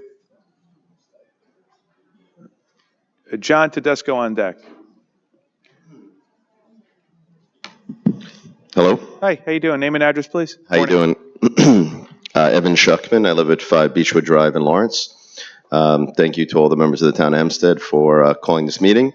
I didn't realize there was an opportunity to speak, so I just wrote down a few quick notes. For what it's worth, I thought it was important today not only to show up as a resident, but also because I was concerned there weren't going to be, I guess, younger people like myself who were supposed to be sending their kids off to sleepaway camp this morning. 3 of my kids, one of which it's her first time going. I had to explain to my kids that I felt that it's also an important civic duty to go up and stand up for things that are right, for things that are for the future of our community, and most importantly is their safety. I think that what people don't realize is that the 878 is a road that's not governed by the Village of Lawrence. Broadway, which runs throughout Lawrence, is a roadway that's not governed by the Village of Lawrence, and that you have an apex of many different governmental areas that come to a confluence in our neighborhood, and that therefore causes a lot of decisions that should be made not to be made because there's a lot of different agencies that have to weigh in on these things. And so therefore, on Broadway, which is not a village road, there are not nearly enough traffic lights. On the 878, where there are constantly kids crossing, it's multiple lane highway, and there's constantly cars backed up, and I don't feel that it's safe for the kids to go in between any of these roads. A few other points I wanted to bring up. Number one, so that everybody's aware, the developer behind this project is Heatherwood. So you could Google it, Heatherwood. If anybody lives in the town in West Hempstead, they'll know that the development going on there is by Heatherwood. And if you ever talk to anybody in West Hempstead in the last few weeks, Heatherwood developers shut down their Verizon service for almost an entire week because of the poor development that they did and the vendors that they used. And thus, if you want to find out why some of this development was passed in years past, you should look at who was in charge in the town of Hempstead at that time and what vendors that work for Heatherwood or Heatherwood themselves were contributing to those people's campaigns. for what it's worth. Okay. I also want to say that someone who's in the retail business, commercial retail business, as a retail broker, that the amount of units you're proposing to develop should be supported by a tremendous amount more of retail space. They're talking about 15,000 square feet of retail for all the hundreds of units. So therefore, that's not enough space for a supermarket, maybe back in the day for Rockies, but not for today. Certainly not enough parking for these people who are going to be living there to shop. So again, where are they going to go? They're just going to be constantly pushed out into our community to the existing supermarkets that we have. Okay, and in terms of transit-oriented development, there is no site plan approval nearly that needs to be had in these types of developments. Thank you very much. Before I call up our next speaker, I just wanted Chet to know, after you spoke, my chief of staff had a flashback to his childhood growing up, where he admitted to sneaking out of Lawrence Junior High so they could go get Rocky's meatballs whenever they could. So I just want to let you know there was definitely a great connection from my chief of staff, Jack Libbert. I now am going to call up John Tedesco, and Ms. Meriday is on deck. Good morning. Oh, it is actually good afternoon now, if you give your name and address for the record. Good afternoon, John Tedesco, 58 Remsen Avenue, Valley Stream. No relation to the Joe Tedesco that spoke earlier, well, to my knowledge. Thank you, Supervisor and town board members and my fellow town of Hempstead residents and neighbors. I was raised in the town of Hempstead and currently live in Valley Stream. I had a business in Cedarhurst and a business in Inwood in the past. I'm currently employed by a company who is headquartered in Inwood with 800 employees nationally. There were comments today that we are being crushed by overdevelopment, perhaps in some ways, but in other ways, I have to say that I feel that we are being crushed by the massive exodus of our vibrant and smart youth. Brain drain is real, and I feel that is dangerous for the future of the town of Hempstead. My two kids received their college degrees in New York and were forced to leave because of lack of housing. That is the number one reason they left. I would prefer them to stay with me. I beg the town to do everything possible to find smart, respectful path to create more housing uniformly throughout the town of Hempstead, including the 5 towns, for the benefit of the town at large and the island itself. I believe also that less housing overall, at any price, at any rate, market rate or affordable, quote unquote, the more housing, the less housing there is, the more it's unaffordable because of the inventory. We need more inventory. When there's less housing, the housing becomes more affordable across the area. Contrary to what was accused earlier, I personally am not getting money for this development. I'm simply driven by the sadness that my kids essentially were forced to leave, and I recognize that it is an island-wide problem. There's a lot of passion here. I own a home in the town of Hempstead. I have the same concerns as everyone here, but I'm also looking at it a very pragmatic view. We can't live in a bubble. And for that reason, I support resolutions for respectful and well-thought-out transit-oriented development in the town of Hempstead and the 5 towns. Thank you. Have a good day. Okay, thank you very much. Now I have Meta Meriday. Good afternoon. If you can give your name and address for the record.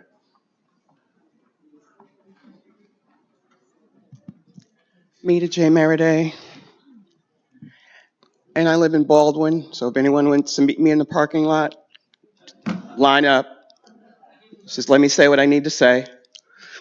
I'm amazed, astonished, disappointed, disillusioned by the number of people, passionate, I get it, fervent, I understand, I live in Baldwin, okay? But the fact that you're here talking about issues, whether it's your roads and the flooding, whether it's housing and zoning, crickets in this room with a $500 million budget that focused on those same issues for your quality of life and the safety of your children and your seniors. Crickets in this room. I was never really a supporter of transit-oriented design, and I live in Baldwin, but I fought to keep that $10 million that our tax dollars in Baldwin, Town of Hempstead, and Nassau County earned, I fought to keep the $10 million for Inwood and Lawrence. And no, don't live there. I've experienced traffic there. But the important value of that funding, as Eric Alexander said, and we can sit here and agree to disagree, but like the gentleman said before me, and I appreciate what he said, let's be respectful about it, because we do need development. I agree with the speaker who said that this housing issue is not about affordable housing, because it isn't. I stand before this body on a regular basis, monthly even, to fight for affordable housing and supportive services and economic development for our veterans and for our seniors, monthly at best. Where are the rest of you? I stood here to fight about redistricting, where the backroom deals, and don't think it hasn't stopped, folks. It's only escalated, okay? You can sit here and say, oh, I agree, I appreciate what the council is doing, but then you say, oh, you got grandfather deals in here. Think about it. This is an election year. Look at those contributions, okay? Look at those deals. Look at those contracts. I think we should do something about it. And lastly, before my time is up, and I generally don't, I go beyond the 3 minutes because usually there's nobody else here except workers that we pay for. I have on a say no to the casino. So half of your arguments, the majority of them, impact that. Think what's going to happen to Uniondale, Hempstead, East Meadow, Baldwin. If that casino deal, that wasn't a backroom deal, that was a boardroom, ballroom deal that is going to impact us all. So if you're going to fight against what you don't want to have in your community, that Coliseum is going to negatively impact us all in the long run. Thank you. Thank you, Ms. Maraday. Next, I have Lenny Minerva Vino. Lenny? Then I have Sam Davis.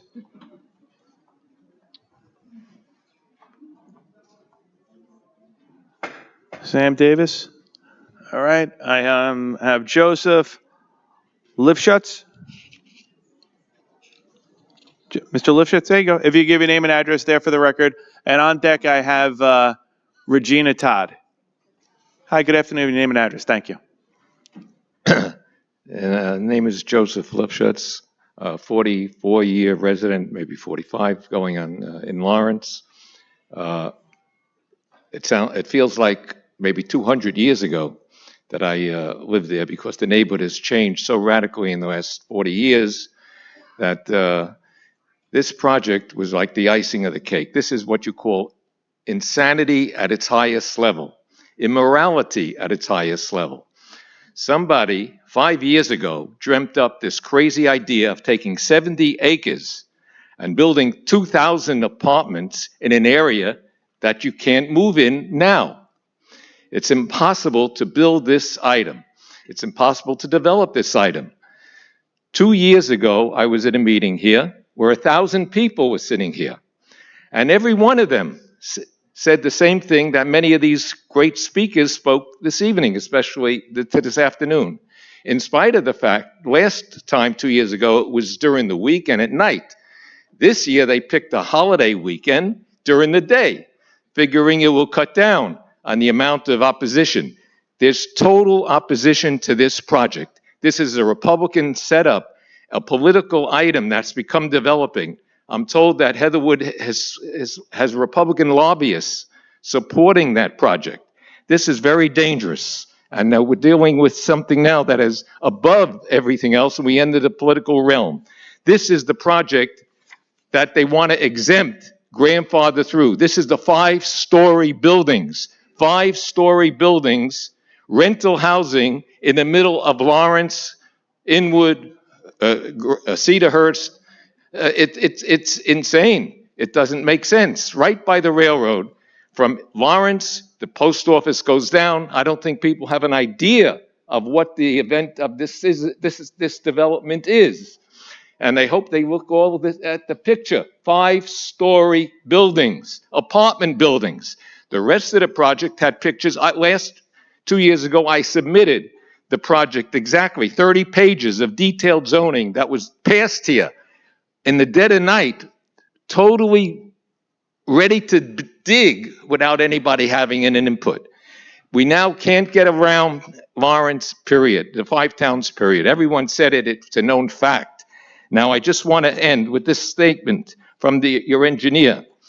During the aforementioned moratorium, the town engaged the firm of Nelson Pope, and this said firm that the town engaged determined that based upon the previous failure to take a hard look during the previous environmental review potential projects under the current provisions of the TOD district, the NB zoning overlay district, this project could have significant negative impacts. Thank you, on, Mr. among Lifshitz. You can add, Mr. Lifshitz, Mr. Lifshitz, we, again, sir, we told the 3 minute, you can always supplement it. I do want to remind everybody that this was put in place by a prior administration. This was put in place before I was supervisor and majority of the people on this board are up here. We're here having this because we listened to the residents. We scheduled the meeting and are going to keep it open for comments because we're respectful of the residents. And for you to make a representation, we didn't think anybody was going to come. I just want to let you know, in case it was sunny or rainy, I made sure we put tents outside just for the overflow that I knew was going to be here today. So just so you know, this board is actually really kind of, delighted you all came. This board wants to hear you here. I don't want you to have the impression otherwise, because you know what? It's just something that we're respectful of everybody. We listen to everybody, and we have concerns, and that is why we're here, and that's why we're delighted everybody is here. So I don't want you to think otherwise, not with this board. So thank you. Next, I'm going to call up this young lady right here. And your name and address. Yes, good morning. My name is Regina Todd. Hi, Ms. Todd. Hi. 67 Stevens Avenue, Hempstead, New York. And I do thank you for having these meetings. You had them when we were getting the development ready for Heatherwoods in West Hempstead. The West Hempstead and the Hempstead communities are excited about the progress of the Heatherwoods development in West Hempstead. The Heatherwoods organization has been responsive to the community's concerns and desires for the development of this property, which has been an eyesore in the West Hempstead community for over 2 decades. They truly care about integrating their project with the concerns and cares of the neighbors and neighborhood. They're going to revitalize West Hempstead, which is sorely needed. This is a moment in time for all of Nassau County that will last a lifetime. The West Hempstead and Hempstead communities are thankful to the Heatherwood organization and to the town, and we look forward to a bright future. Thank you. Okay, thank you very much. Next, I'm going to call up Bilha Gladamine.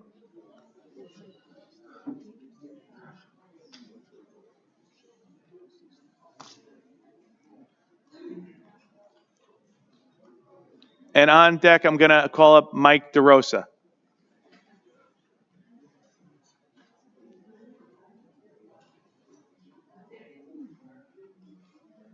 Take care, Mayor. Mike DeRosa. You can be up. And I have Imitz Khan on deck. Good afternoon, sir. If you give your name and address for the record. Good afternoon. My name is Michael DeRosa, and I've lived at 208 Lawrence Avenue in North Lawrence. I say that because there's a lot of Lawrence representation here today. For 64 years. My building is located in the Subdistrict 1 of the proposed North Lawrence TOD district. I'm probably the only owner in the TOD district who still lives there. My property has been owned by my family since 1912, and I'm very aware of the changes to our community for the last 25 years. Growing up during the 60s and 70s, I witnessed multiple fires within a block of our home. As a 7-year-old, I watched the Lawrence Post Office being built as I stood in my backyard. That's where it is. After one of those fires, while other commercial entities have replaced the rest. Naturally, I was excited to learn of the projected TOD when it was introduced in 2019. I attended the initial town hall meeting at number 4 school in Inwood, hosted by Bruce Blakeman, and I followed the development nearly every day since that time. And it was advertised. It was out there and it was known. It was not a backdoor deal for anybody who thinks it was. Meetings were right here afterwards past it. I was here. My section of Lawrence Avenue gets a great deal of foot traffic throughout the day, many of whom are Long Island Railroad commuters. If you don't know what I'm talking about, I'm literally 50 yards from the Lawrence Railroad station. And weekend religious worshipers. Currently, the Long Island Railroad station is a tale of two cities, depending on what side of the train you're sitting. South of the station is the village of Lawrence, while north side is the hamlet of North Lawrence. It's obvious to see the difference when you pull into that train station. I grew up when this thing came about, and Heatherwood is being mentioned. They bought the property across the street for me, and I long for the day that I can actually wake up and not look at school buses. And I thought this was going to be it, but it's faced some opposition, which I understand. Opposition is, it's fine. That's what the neighborhood's about. But in the same token, that's where it's coming from. I just want to, point out a couple of things. If they're going to develop across the street where the bus yard is, you also have to recognize the fact that 130 buses will get taken off the road every morning. Well, not off the road, but in and out of that lot. They will have to move somewhere else, which will lighten traffic tremendously. So just keep that in mind. I want to thank you guys for staying with us and listening to the public. I really have no care which way it goes either way. I just want better and brighter days for my area, and we deserve better, and the town of Hempstead deserves better. Thank you. Thank you, Mr. DeRosa. Next, I have Imitzi Khan. Hi, how you doing? If you come on up to the mic and give your name and address. Thank you very much. Oh, no, right back there. The mic right behind you. There you go. Thank you very much. You want to submit something for the record? I got you. Thank you. Hi, good afternoon. If you give your name and address, that'd be great. Khan, 17 Alvin Place. I will try to be very much brief because I can't speak much. You're fine. Basically, on the first page, you see the layout of the area around my house on which I submitted. Just come to the mic. There you go. On the first page I submitted, you will see the layout of the area around my house. Mm-hmm. And then I send the rest of the pictures of the parking area on the streets. The parking is full of capacity, and you can't go anywhere else. Then when you go outside, you see the congestion, you see the air will not be clean when you put a lot of guys on the I can't explain. The other thing is when you do the demolition, mm-hmm. and demolition in the close proximity to our houses, we can't have the demolition with the debris and the asbestos or anything. And that's a very much concern. I'm also already asthmatic, and that's the problem. The other thing is the proposed building on the narrow road, they can't have it. They made, the proposed building on the narrow road, they can have it. They made the apartments on Regent's apartment on the Central Avenue was a very wide road, and the next building was like 600 something yards away. And our houses, you can't have it. Everything will be covered. Our house will be covered. So we can't have the rise building in front of our house. As they are saying, it will be very economical. People will get the cheap houses. It is a lie. If you see the Central Avenue apartments, it starts from $2 million, goes to $5 million. And the assessment is 10 times less. The assessment comes around 200,000. And they're paying tax like 7,000 per year. How come it's possible? So the main thing is, I like to oppose this one because it's not like it with the people or any people I don't like, but to do the business on the right way.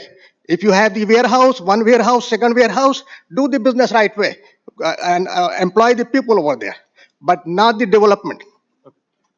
Mr. Khan, just so you know, I'm going to make part of the record not only the photographs of the street and the building, of the map you drew where you're showing your residence, as well as the various concerns you've listed here for the environmental, the street parking, the roads, the financial point you just made, and a couple of suggestions. I'm going to make every part of this part of the record. Secondly, I want to amend that I'm not saying that do not develop it, develop in the right way. You cannot develop in the middle of the town and you're tearing the 20,000 houses and making like the high-rise building over there. You can't do in the middle of the town. If you want to do it, do on the all the outer skirt of the city. Go to a different place where there's just a raw land over there. You can't demolish the houses. You have to demolish like 200 houses to make this. I understood, but I'm gonna make this part of the record on this, okay? Next, I'm gonna call up Ruth Noble. Hi, Miss Noble, how are you? Hi, thank you. Give your name and address for the record, My name thank is you. Ruth Noble. I live at 33 Jeanette Avenue in Inwood. Thank you for giving me the opportunity to talk. Everybody's been talking about the traffic, the congestion, the emergency services, the strain on our sewage, our electricity. I want to speak as a mom of little kids. From the front of my house, I see Redfern Avenue, and from the back of my house, I see Bayview Avenue. So I'm directly impacted by much of the development that's been proposed. I have 3 small children, and I'd like you to understand some of the things that we've started to face from some of the apartment buildings near us. People need space, and when they don't have space, and they live in these crowded buildings without yards, they come outdoors. And then I, as a mother, have to deal with some of the following things. I have a little 2-year-old who's a late walker. And when I walk in front of my house with her, she stumbles, she trips sometimes, and I always have to be afraid that she's fallen into broken glass. I have to be afraid that when she falls, excuse me, she's going to land in dog poop. And when you bring so many people into such crowded areas, these issues become more widespread. These are things I already deal with. It's going to get so much worse. The crime in the neighborhood. I moved out of New York City to Nassau County because I wanted better for my children. I wanted them to have space. I wanted them to have grass. I wanted them to have fresh air. I wanted them to be able to play safely outdoors without inhaling the smells of marijuana. I've watched my children's school bus have trouble turning, having to back down a block because there are not enough parking spots, and cars have parked illegally in spots that say no parking here, but there is nowhere else for these people to park because these buildings do not have sufficient parking. And I've watched my own children's school bus struggle to pick up my children for school because of the parking situation. I've come home in the evening and not been able to access my own driveway because somebody parked in a way that I could not get into my driveway. I've had to carry 3 sleeping, cranky kids to my own home because I couldn't pull into my driveway because there is already not enough parking in the area between Redfern and Bayview. When people don't have space, they take care of things outdoors. My street has felt like an auto shop at times. There are people out there fixing their cars on my block because it's a quiet, dead-end block, and they have nowhere in their own apartment buildings to take care of that. I have kids who'd like to bike around the block, and they can't because there are engines open with all kinds of stuff being blown out of those engines. When people don't have enough space to live in their own space, they spend more time outdoors. They have loud music at night. I've had children wake up at 2 o'clock in the morning unable to sleep when the windows in my house are closed, but there is so much noise from late night parties that my children cannot sleep. So I believe everyone should have somewhere to live and should have their own space, but apartment buildings crowding people is just not the way for families. Thank you. Thank you, Ms. Noble. Ladies and gentlemen, we're going to take a 5-minute recess. If anybody has to use the bathroom or get a glass of water, and then we'll pick it up. And the next person I have on here is Yitkak Paley, and next will be Judy Stern. We'll start up at 12:30 promptly.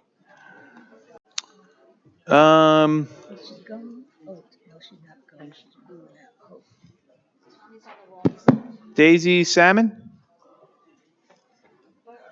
Okay. How you doing? You come back there and give your name and address. That'd be great. Hi, name and address. Good afternoon. Daisy Salmon, 81 Brower Avenue in Woodmere. Good afternoon, Supervisor Clavin and the board. Thank you for giving me the chance to speak. My name is Daisy Salmon. I'm 22 years old and I've lived in Woodmere my whole life.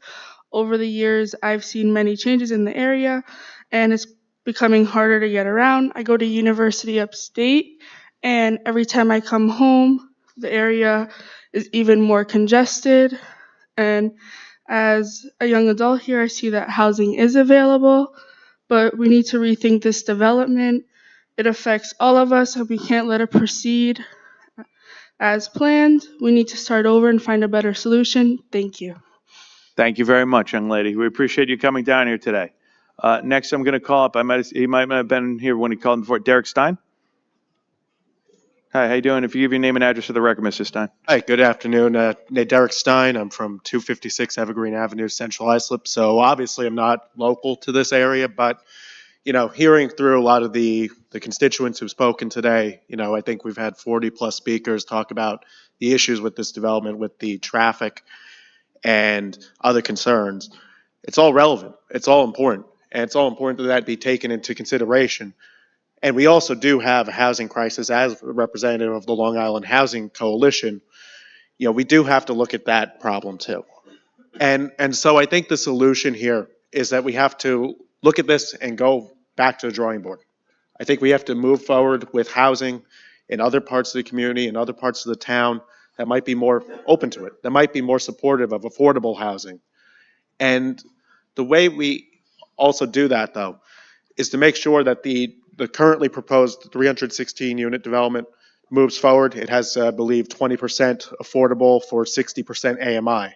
That's about $60,000.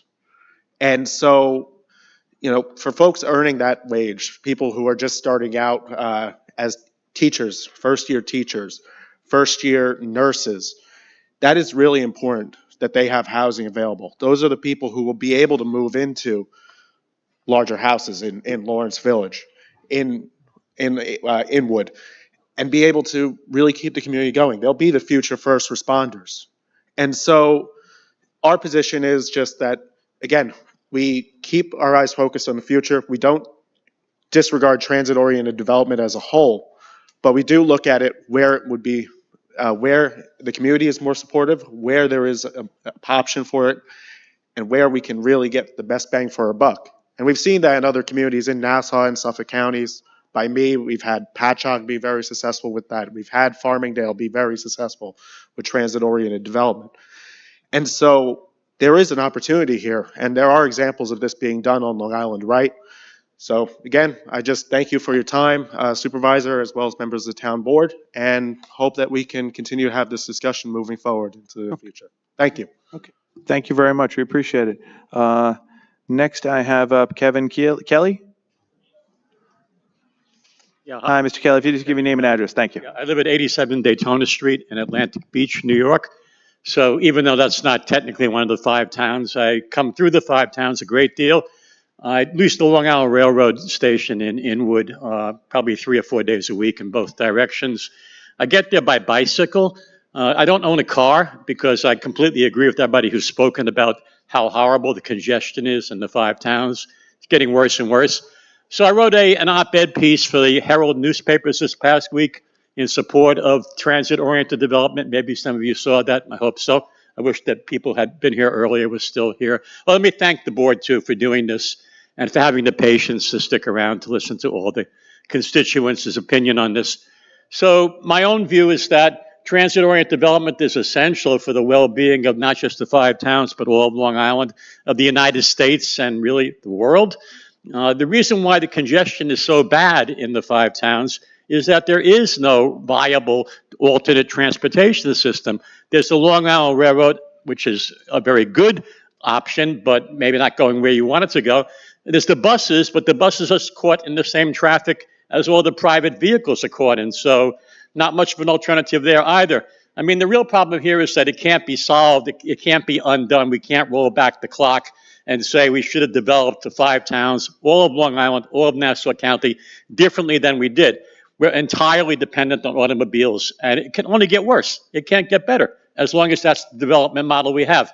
Transit-oriented development, the emphasis is on transit. The emphasis is on having a public transportation system that functions, that saves time, that doesn't end in frustration and anger at being trapped for 2 hours on 878. I totally get it. I wouldn't do it. That's why I have a bicycle. I don't own a car for these reasons. I get around just fine. If I could ride my bike in 10 minutes to the Inwood train station and go into the dreaded Manhattan or Brooklyn, where I read architectural and history walks on a regular basis, it's not a problem for me. It's very enjoyable. I can get a seat always. I sit back, I read, I have a very enjoyable time. My other point is that transit-oriented development is an important environmental initiative. The reason why we're so apprehensive about hurricanes, especially this coming year, is because of what's happening with the climate. A major factor in causing climate change and causing global warming is the use of private automobiles, of fossil fuels. For the sake of our children, our grandchildren, this is the point of my op-ed piece, is that we should look not just to our here and now, not just to the next month or year, but to the future generation who are going to have a very, very difficult time surviving on a planet that's being destroyed by over-reliance on fossil fuels. Transit-oriented development represents another way to go forward in a much more healthy and in a more holistic way than we're doing so far. Please consider retaining this provision. Thank you for your time. Thank you very much. Have a good day. Elizabeth McGlone. Hi, how you doing? If you go to the back there and give your name and address. Thank you.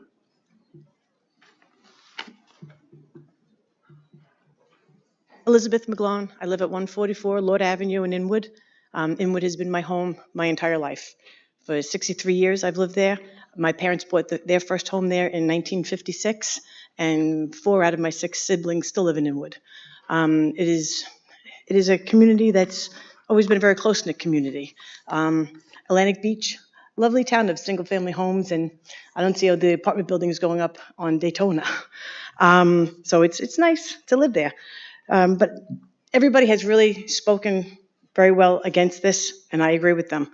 So I'm not going to say everything that they've already said, but I do want to say that it's going to negatively affect the community character, our infrastructure, our public health, our quality of life, our security, our emergency services, and the traffic. I'm concerned with all of those things, but I'm also concerned with my house is in this zoning for the townhouse, row house overlay. What happens to my home? I bought my home thinking I was going to live there for the rest of my life. Is that still going to be possible? Or the other homes that are there, what happens to them? I just want to say that we're against this, really, as the community is against this. And I think we should have the say in what happens to our community, not developers from out of town. They want to come develop where they want the development. I guess that's really all I have to say. I just want to say that I'm against it, and I hope that the board will see that it shouldn't happen. If the community doesn't want it, then it shouldn't be where the community doesn't need it or want it. We have a large community, a good population. To put all that other building into it, you're going to destroy us. Thank you. Okay, thank you very much. Jack Medcut. Afternoon, Jack. If you just give your name and address for the record. Jack Mikett, 169 Elm Place, Levittown. Where? Levittown. Good afternoon, Supervisor Clavin, ladies and gentlemen of the board. My name is Jack Mikett. I'm a business representative for the International Brotherhood of Electrical Workers, Local 25. Local 25 represents 2,000 working families here on Long Island. I was here a couple of months ago to speak against the moratorium, and now I'm here to speak against the rescission of the TODs here. These developments not only create the many needed jobs for the tradesmen and women of Long Island, it helps generate the much needed tax revenue for the town of Hempstead. These developments also address the housing shortage we have on Long Island. As we all know, housing market has become unaffordable to many of our youth and residents of the town of Hempstead, and these projects help stabilize housing prices. I mean, as many speakers before me have said, I'm concerned for my own children to be able to buy a home here one day. You know, not that long ago, whatever I bought my house 30 years ago was 100 and something thousand. Now they're going for 800, 900. It's crazy. So I hear a lot of concerns about the traffic impact. The whole premise of these transit-oriented developments is to create walkable communities to help reduce traffic. This can be done with a smart, proper plan and a secret review. I have all the confidence in you, Supervisor Clavin, and this board to make the best decision for the residents of the town of Hempstead. Thank you for your time and opportunity to speak. Thank you, Jack. Nice to see you, as always. Robin Holder? Robin Holder? Miriam Renzi? Okay. I do not have any other slips. It does not, it does not mean that we're not going to let you chat. I was going to say, anybody that didn't call your name, I'm just going to ask you one by one, come on up to the mic. You're going to give your name and address, and you have your opportunity to be heard. So we'll start, this young lady, we'll start with her, and then we'll get everybody in, okay? How you doing? Your name and address, please. Miss Uniondale, Uniondale. Okay. Oh, let's lighten the mood up. We got bigger problems than this. Did anybody see that debate? Okay, I just wanted to lighten the mood. It didn't go over so well. Anyway, we got to lighten up the mood. It's good to see you all, Supervisor Clavin, and to the rest of the board. Again, my name is Miss Uniondale, and I do not want to forget to thank your helpline people, Chrissy, Jessica, and the rest of them that's there. But you have a wonderful helpline, and they're listening. And if I don't mention them, they're going to have my head. But they do a wonderful job. When I don't get to speak to you, they take my calls. It's special shout out to Chrissy and to Jessica. They do a wonderful, wonderful job. And I'd also like to say that your building departments and all of those big heads and wigs, one is over here, Lipinski, Danny, they do a wonderful job. But I think that there more needs to be done. The quality of... Are you talking about this application, or you just want a kind of general topic? What application? We're still taking. We're doing a hearing. Don't you worry, Miss Uniondale. You could stick around. We'll get you later on. I promise. All right. We're still talking about the hearing right now. Yes, ma'am. I'll have you start. Okay. Your name and address. Thank you.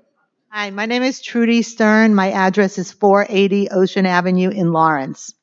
I just want to make the observation that almost every single person that's a resident of the area affected is opposed to it.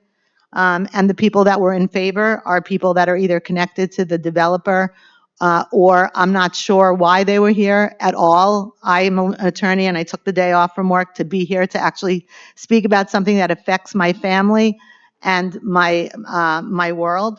So I just want to say that I've lived in Lawrence since 1985, and this development affects me in many, many ways, as does many of the people here that voiced objection to it.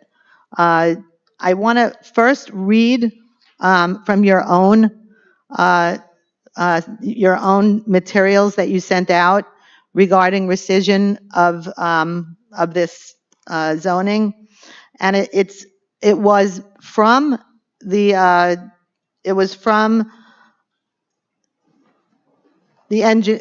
engineers that you had hired, Nelson, Pope, and Voorhees, and this is their finding on what they said about this particular zoning. That the NB zoning overlay district and the TR zoning overlay district could have significant impacts on, among other things, community character, quality of life, public infrastructure, police, fire, and other emergency services, traffic, and special districts, and therefore represents a threat to public health, safety, and welfare. Regardless of what anybody thinks in this room, whether or not it's positive or negative, that's pretty telling. This is a threat to public health, safety, and welfare. And based on that, this should definitely be rescinded with absolutely no exclusions. You can't have something built and grandfather in inherently dangerous and awful situations. So this should be rescinded and there should be no exclusions. And I would like to submit this for the record. Absolutely, Ms. Stern. We'll make it part of the record. Absolutely. In final, I just want to say that the drain on infrastructure would be tremendous. It's tremendous now. There's always a risk of blackouts with any storms, flooding on the streets with ordinary storms. So the sewage is overflowing. First responders can't get through. Traffic is horrific. The parking is horrific. So to add to that infrastructure, even without an engineer saying how inherently bad it would be for the community and dangerous, I find it unbelievable that this board would even consider allowing this development to go through. Thank you. Thank you, Mr. Aaron. We will make that part of the record, so thank you very much. I know the young lady, right there, ma'am? Yes.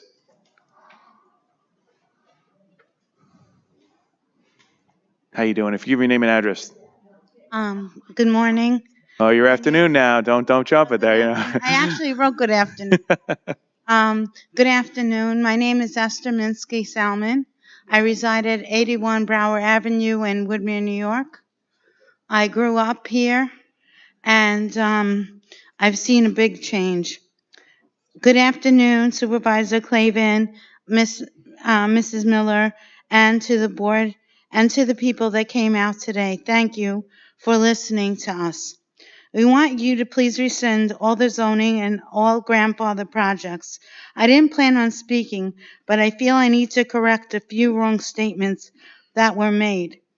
There is a truth that there is one hospital in Parkway, which is St. John's, but there was another hospital, Peninsula Hospital, which was privately funded, and when the donor died, so did the hospital. So it wasn't that it was a horrible hospital or what that other gentleman said. He should go back to Levittown. If the developers really cared about this part and really want to give jobs, they could maybe decide to build a hospital in the area or around the 5 towns. And I'll explain to you later why. Yes, our area has always had traffic, and that's why 878 was built, and we are still waiting for it to be finished, which we know is the governor. She needs to approve it. As stated earlier, an emergency route, it is awful if you need help in general, but during the storm, even worse.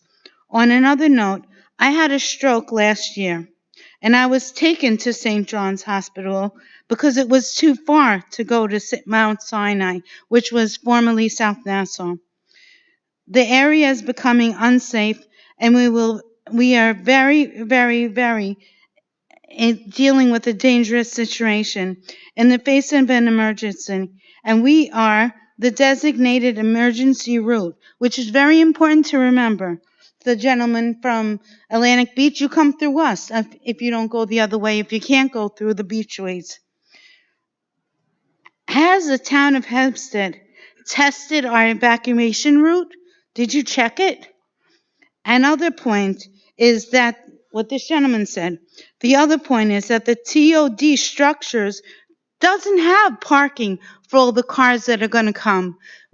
Okay, so you're saying they're coming for transit, but we know that every family will at least have one car, or almost every family. The first report was inaccurate. The second report stated that it was inaccurate. We are here today to ask you to rescind everything from the grandfather clause till number 9. Thank you. Thank you, Ms. Salmon. Thank you very much. Good afternoon, sir. If you give your name and address for the record. Good afternoon, Mr. Supervisor, Town and Board. My name is Joe Scatrini. I am the business agent for Plumbers Local 200. I represent 1,100 hardworking members and their families. I reside at 147 Bishop Lane, Holbrook, New York. Redevelopment of this property creates good-paying jobs along with medical insurance and pensions for our members. In essence, these projects create hundreds of jobs for the middle class, which are sorely needed here in Nassau County. We have approximately 100 members that live here in Hempstead. As you know, the middle class is the engine that keeps America going. Plumbers Local 200 is in favor of this mixed-use development in North Lawrence and Inwood for a transit-oriented development, because the younger generation, seniors and vets need affordable housing. I'm not going to repeat on what my fellow building trades organizers and business agents already spoke about, but we're in favor of Plumbers Local 200. Thank you very much. Any other speakers on item number 4? Yes, if you give your name and address, thank you. Diane Madden, Hempstead. Quick question from actually the Long Islanders Against Overdevelopment. I had received a few text messages, and the question they had is, what can you define low rent or controlled rent?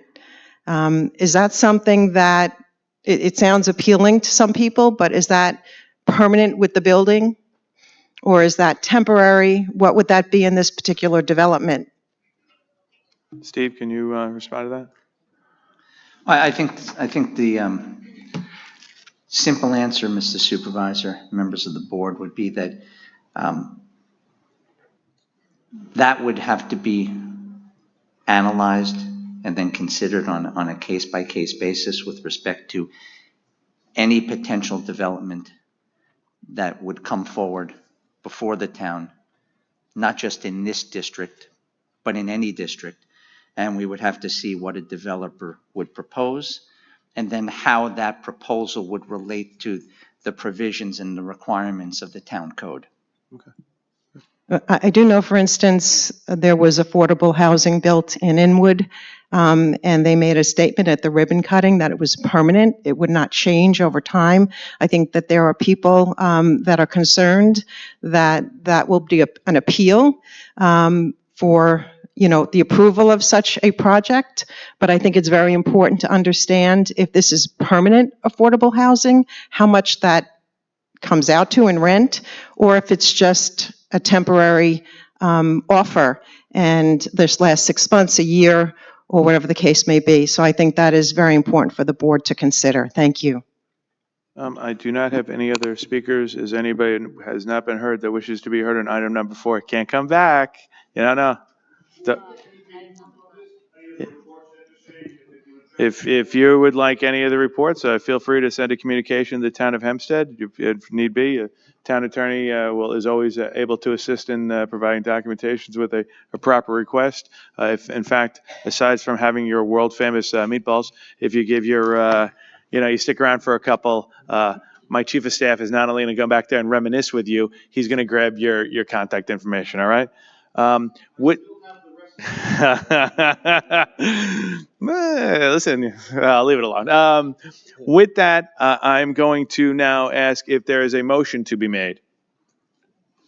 Yeah, I move that this public hearing be closed and the board reserve decision. Mr. Supervisor, I'm sorry, Ms. Miller. I think based upon your prior comments, the motion should be that the public hearing be held open for 30 days for written requests. Fair enough. Okay, so I move the public hearing be held open for 30 days and we will reserve decision. Second the motion. Supervisor Clavin. Aye. Councilman Carini. Aye. Councilman Dunn. Aye. Deputy Supervisor Gooseby. Aye. Councilwoman Miller. Aye. Councilman Muscarella. Yes. Okay, I thank everybody who came out. It's good to see a lot of people. And like I said, the window of opportunity to be further heard by any residents who couldn't get here today will remain open for another 30 days to communicate. Thank you all very, very much for coming out. And with that, I will ask that we call the next item on the calendar. On the public hearings calendar, we have a resolution adopting a SEQR negative declaration and determination of non-significance in connection with an application of a special exception for a parcel of land located in Uniondale. Okay, I thought I saw I had a speaker on this item. Monica Kiley? Okay.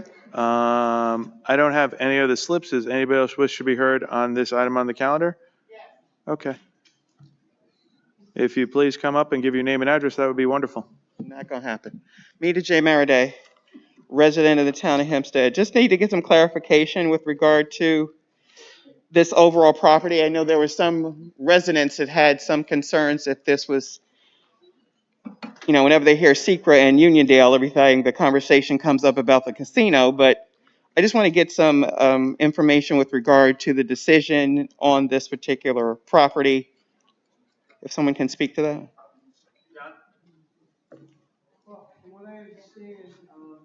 I'm sorry, I can't hear you. Sorry. From what I understand, it used to be a gas station. And at a gas station, you make repairs. In this case, they're requesting the special exemption to change it from a gas station to just a repair shop. That's the only change. Okay, so have they removed the tanks from a gas station? I can't speak as to whether they've actually been removed, but if in fact this special exception is granted by the town board, if they haven't removed them, they would have to remove them.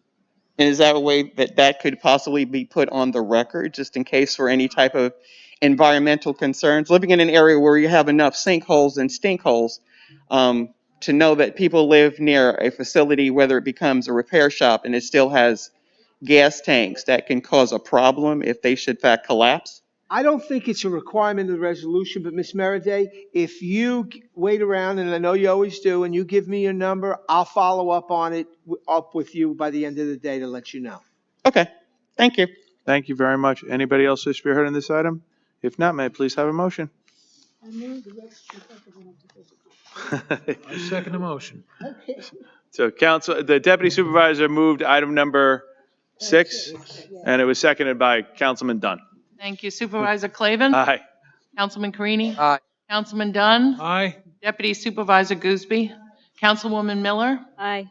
Councilman Muscarella? Aye. Okay, Madam Clerk, please call the first under the decision calendar, number 7. Yes, on the decision calendar, we have a companion, the two items together.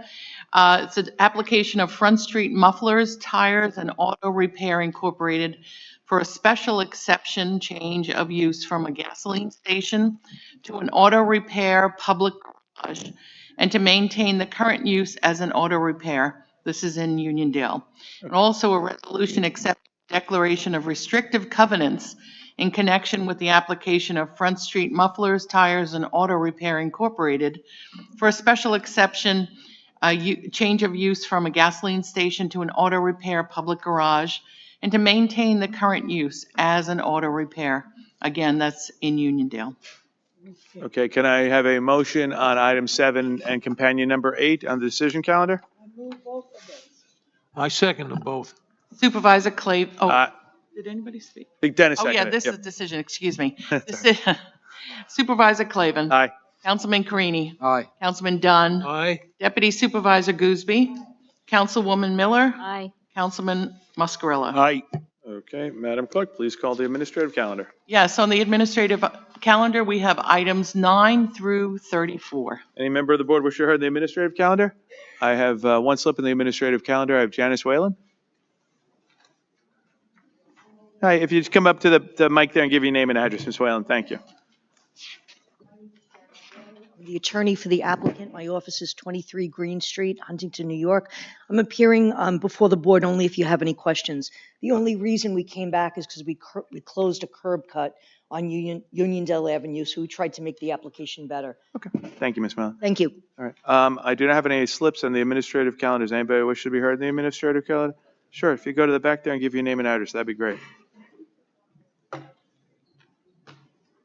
Diane Madden, item number 29, the positions at the Town of Hempstead Animal Shelter. I just wanted to mention that one of the employees at the animal shelter, Jen Nicholas, who is absolutely remarkable, outstanding. She is the one that's responsible for bringing in cat rescue groups that were never willing to rescue from Town of Hempstead. She has done the most incredible job supporting the medical team, which is short-staffed. She cannot exist, as most people in their 30s, on bare minimum income. I know that Supervisor Clavin, you were willing to put her resume through based on her merit. There were conversations I had with the commissioner, who I believe was trying to advance Jen, asking at this time before she does resign, because I do believe I've heard it from a number of people that she'll be leaving the animal shelter. Sadly, when that happens, sometimes rescue organizations leave with that person to rescue from where because they develop a relationship that's trusted. So I really wouldn't want to see that happen. I can't imagine anyone would, especially in the thick of kitten season right now, which Jen is there 7 days a week, not present there, working from home and saving these lives. Again, Jen Nicholas, I ask you at this time, Supervisor Clavin, to follow through and give her full-time position so that she doesn't have to work another job and compromise that job to the point where she will have to leave the shelter soon. Thank you. Okay, thank you. Anybody else wish to be heard on the administrative calendar? Okay, if you give your name and address, thank you.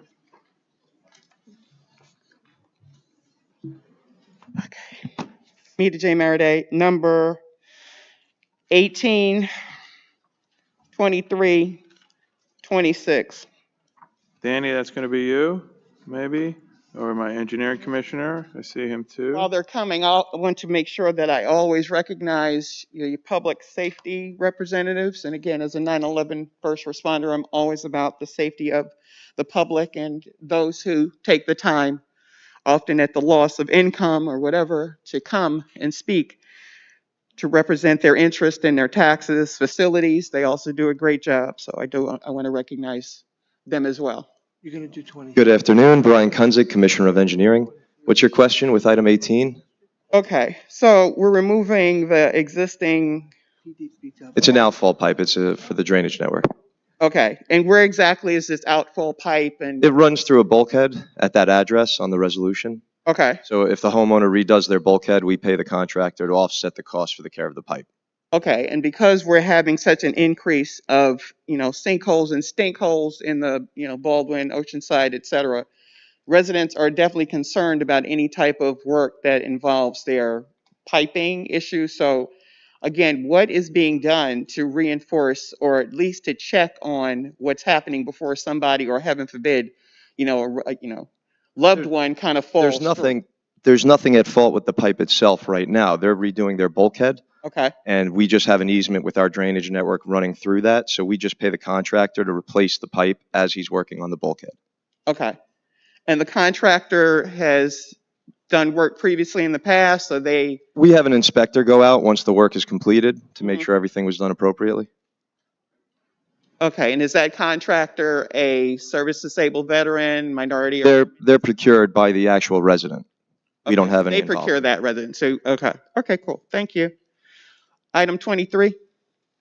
Dan Leo, Acting Commissioner, Building Department. Again, with regard to this particular property, it seems like Uniondale, similar to Baldwin, with the increasing number of service repairs and used cars that we get on our Grand Street without having any other type of business. I'm just concerned again about this type of, gasoline storage tanks at 510. What is the safety measures there?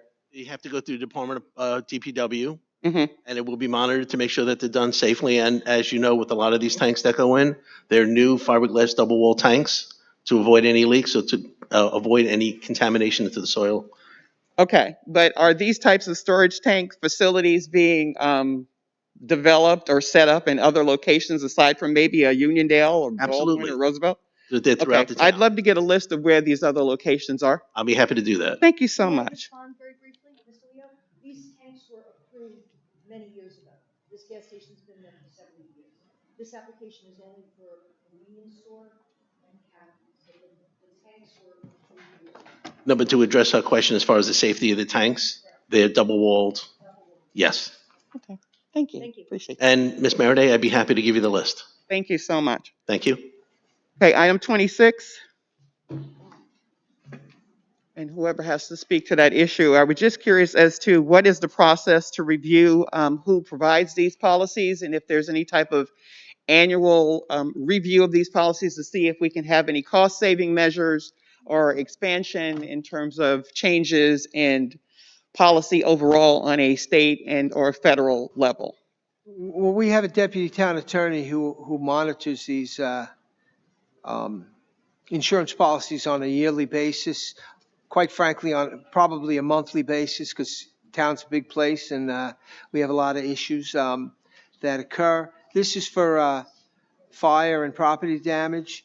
And I'm happy to report that over the last couple of years, the amount of money that it costs us to renew the policies has not increased that much. In fact, it's only increased about $50,000 over last year. And if you remember, Ms. Mariday, I believe it was Baldwin, but somebody will correct me. We had a fire at one of our parks. So it's very important that we make sure, in most instances, the town is self-insured. But in a lot of areas, we try to get policies that cover us, and this is a very important one.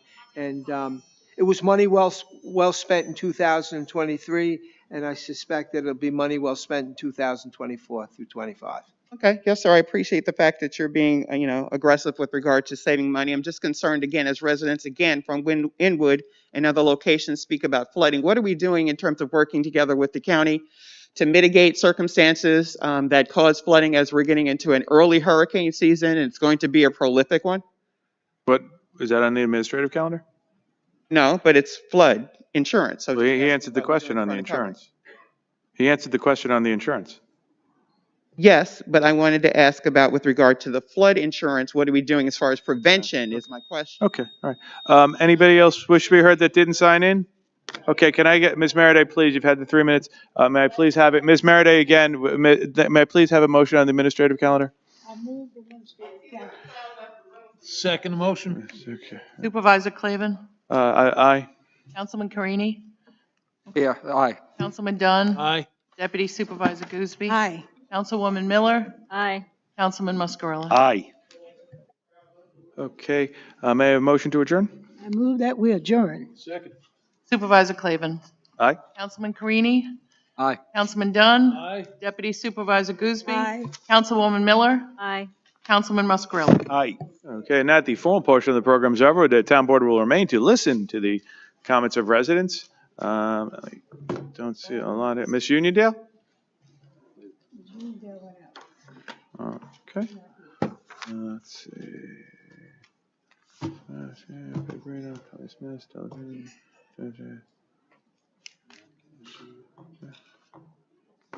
Diane Madden?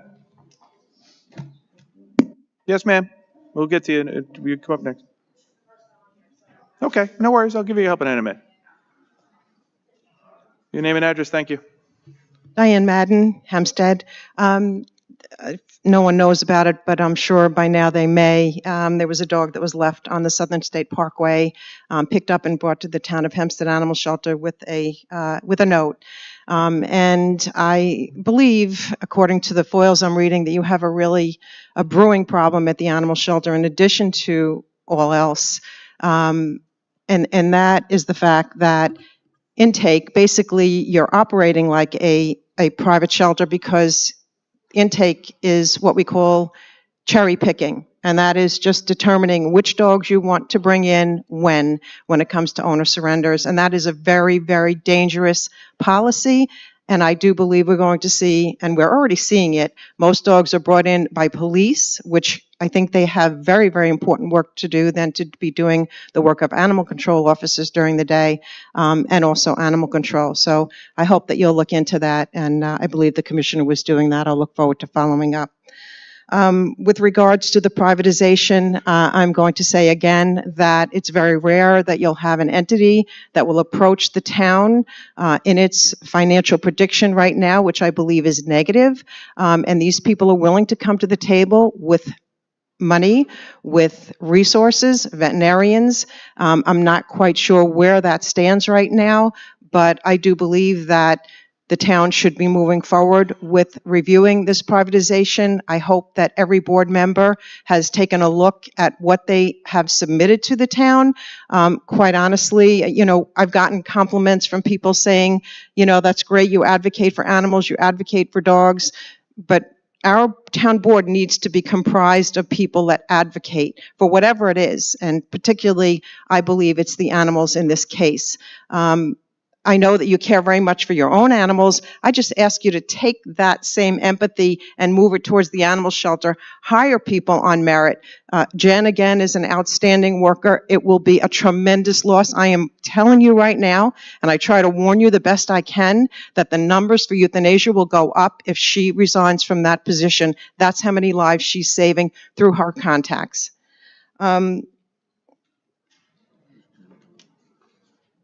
in addition to that, I want to remark that the cages right now, you have 50% vacant cages. That is not because there are progressive programs. That is because the taxpayers are basically not getting their services in this economy, in the darkest hour. Doesn't matter who you want to blame. I believe that the governor is partly to blame, maybe mostly to blame. But regardless, people are struggling. Numbers of homeless people are increasing.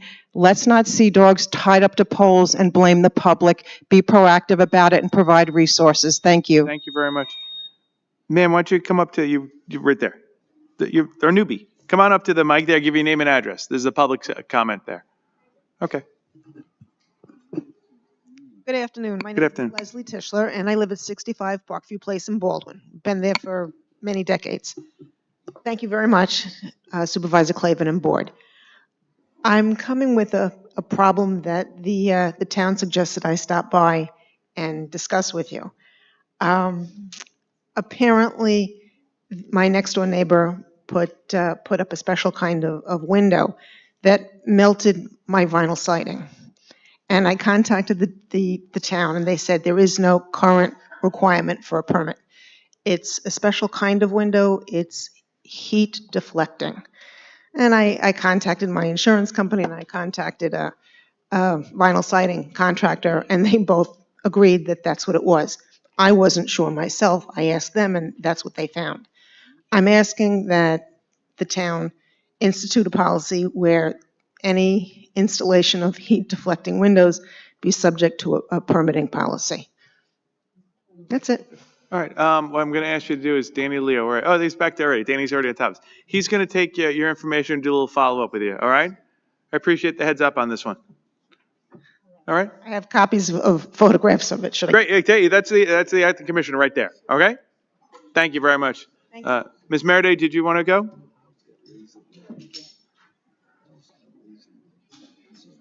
All right. Okay, as I stand here again, maybe I can talk to the county attorney after to get the answer to my question with regard to flood mitigation scenarios and working together with the county, because this is a bad season that's coming up, and we need to really be more proactive about it if at all possible. And again, the discussions earlier today with regard to the concerns for residents about changes that will impact their community in Inwood. Again, I stand to speak and hope that residents that may be listening or may connect with other residents, that we really need to stand and speak in unison with regard to those same issues magnified almost 50-fold with regard to this casino project as it currently is in plan for. It's not a done deal, as many people may have assumed it was. And residents still have an opportunity to speak, considering those of us who had to suffer the misfortune of the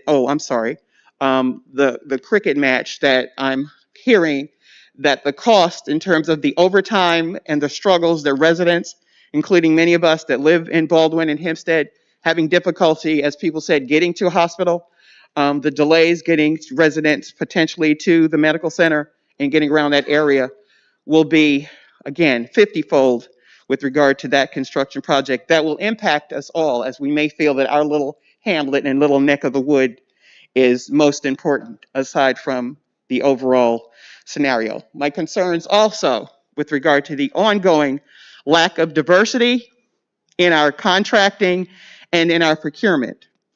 I have yet to see a report that outlines, and still waiting for the county's disparity study, which is mandated by the state to address their minority and women business focus or lack of, because I think that's probably what the delay is.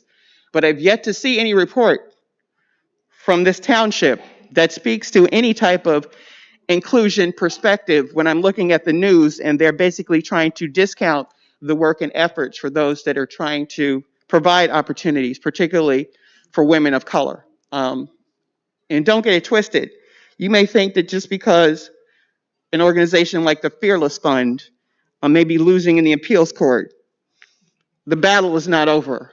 And once one group is knocked down, they're going to be next coming for you. So it's important that we as residents and taxpayers, where we pay the second highest property taxes in the country, look at what we need to do a little better,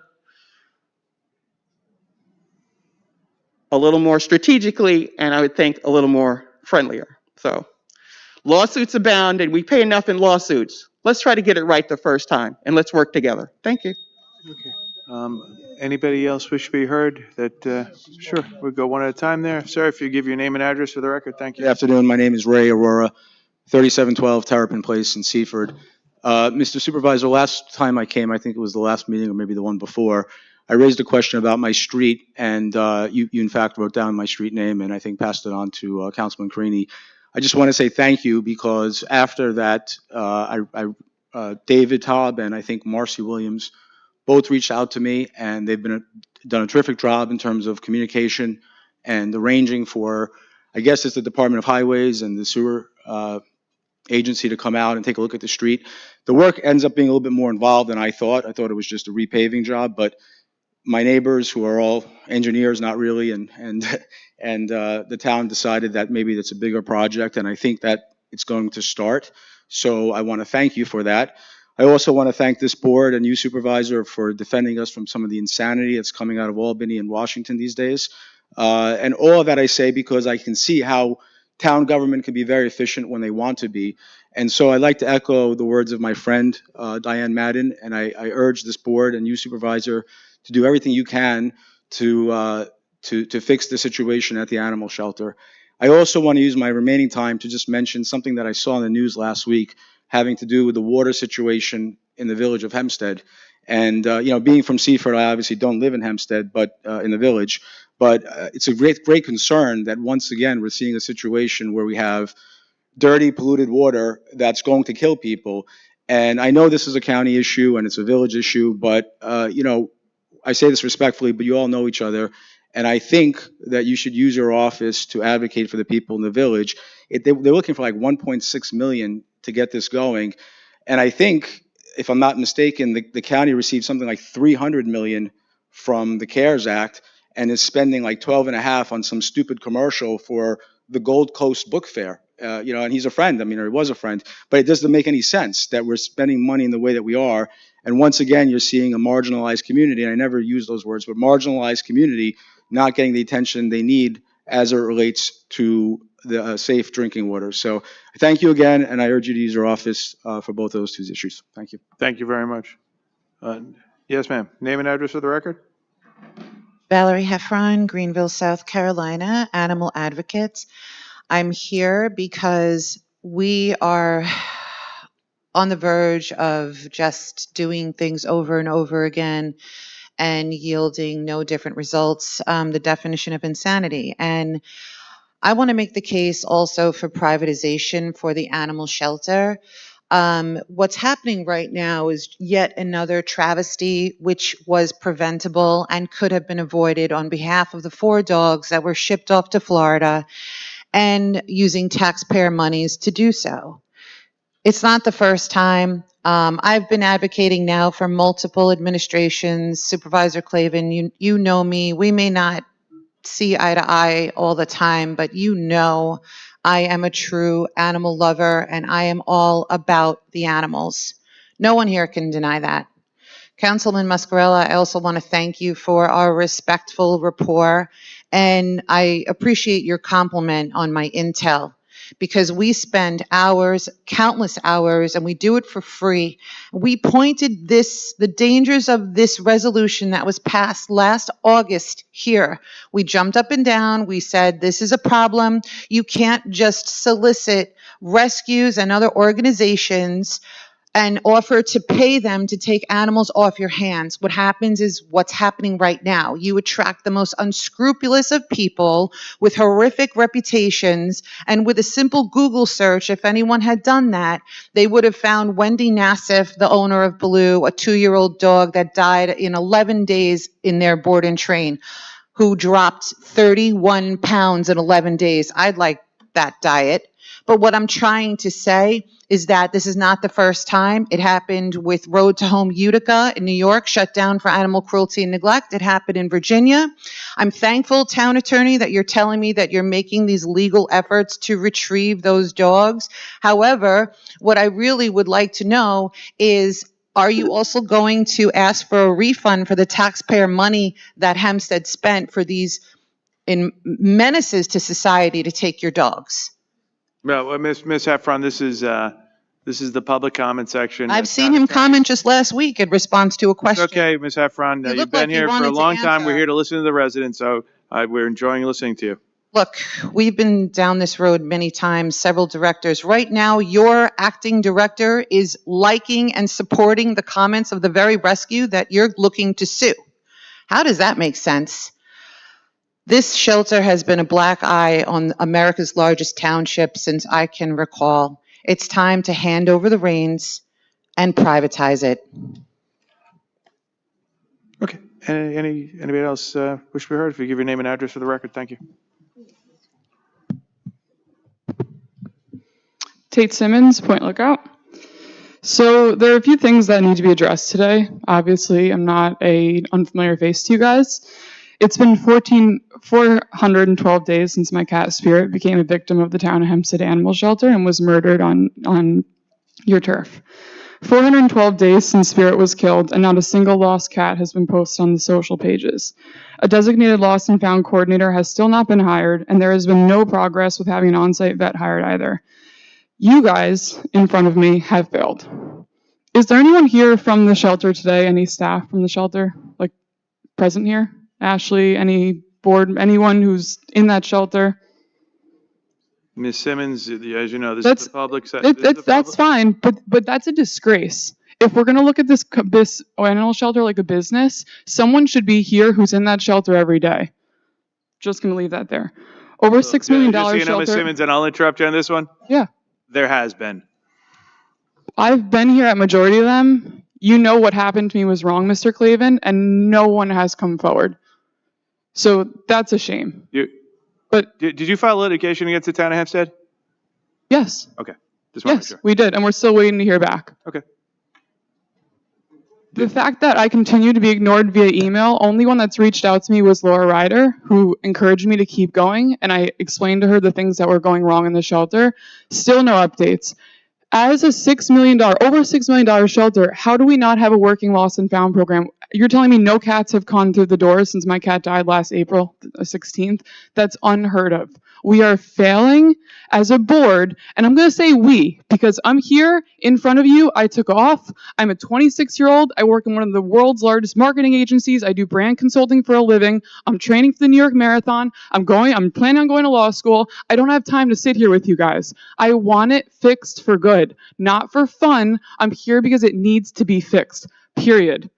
I lean on you guys to make these changes, and no one's doing anything. Now, if anyone has Ashley's number, I would love a phone call, because, Mr. Clavin, you paid a visit to that shelter, but what I'm asking for has still not been addressed. And I'm a victim. I'm not here for fun. I'm here because I was affected. My animal was murdered by your shelter. He went to a vet. I appreciate the vet, the ties that you guys cut, but the 50% other part of that is that he shouldn't even have gone to that vet. There was no process in place. I can't tell people that adopt kittens from me because I do it out of the goodness of my heart. Okay, well, if you lose your animal, go to town of Hempstead, because it's not true. There's not a process there. I'm just asking for a simple fix. Get a lost and found person in there. Get these cats on the social media pages. It doesn't need to be a PR stunt. Let's just make this shelter an effective place. Thank you. Okay, thank you very much. Yes, your name and address, please. Thank you. Marcia D. Thierry, Merrick, New York. It was wonderful to see all those residents of Lawrence here today advocating for their community. I know people in the town of Hempstead and in my community in Merrick feel the same way regarding tree preservation. Unfortunately, they do it in writing instead of physically coming here. So I'm asking once again to please put tree preservation on your calendar. Each day I see postings that people are removing all of the healthy trees on the property, as well as wildlife looking for people instead of natural resources for subsistence due to their destruction. Posts and articles with pictures of baby squirrels, opossums, raccoons coming out during the day more frequently, not because they're sick, as some people think, but looking for food for their babies as we continue to destroy their food and source of shelter. North Hempstead just upgraded their tree preservation laws. Does the town of Hempstead have anything in the works? Maybe an ordinance that stops removal of mature oak trees that in fact provides more benefits to wildlife and people than any other tree on the island? Any tree planting programs in the works? Is the town working with businesses, giving them opportunities to make the environment healthier by providing them with native trees? Have you noticed how hot it's been? More watering, less shade, more people staying inside instead of enjoying nature. Please make this township a more eco-friendly and resident-friendly township by protecting things that cannot protect themselves, namely nature. Something else that cannot speak or protect for themselves are the animals, namely the shelter animals. The TNR program is at full capacity with more than 100 cats and kittens and countless dogs. Is anything being done to promote Genevieve, as you know her, and make her full-time instead of part-time? She has to work a full-time job currently to get benefits, and she provides so many things for the shelter. She has compassion, knowledge, dedication, and resources with reputable rescues, fosters, and adopters, yet she is not promoted and made full-time. Is there anything in the works with that? Ashley can advocate for her. I know she said she's asked to make her full-time many times. This would expedite more animals going into reputable rescues, getting animals back from rescues with known abuse violations, get them out of the shelters and into places where they can thrive. Please, don't they deserve happiness? Get the staff out that don't like animals and put animal advocates into those spots. A happy worker is a productive worker, please. Thanks, Mr. Thierry. Anybody else wish we heard that hasn't been? Then I wish everybody a happy safe 4th of July.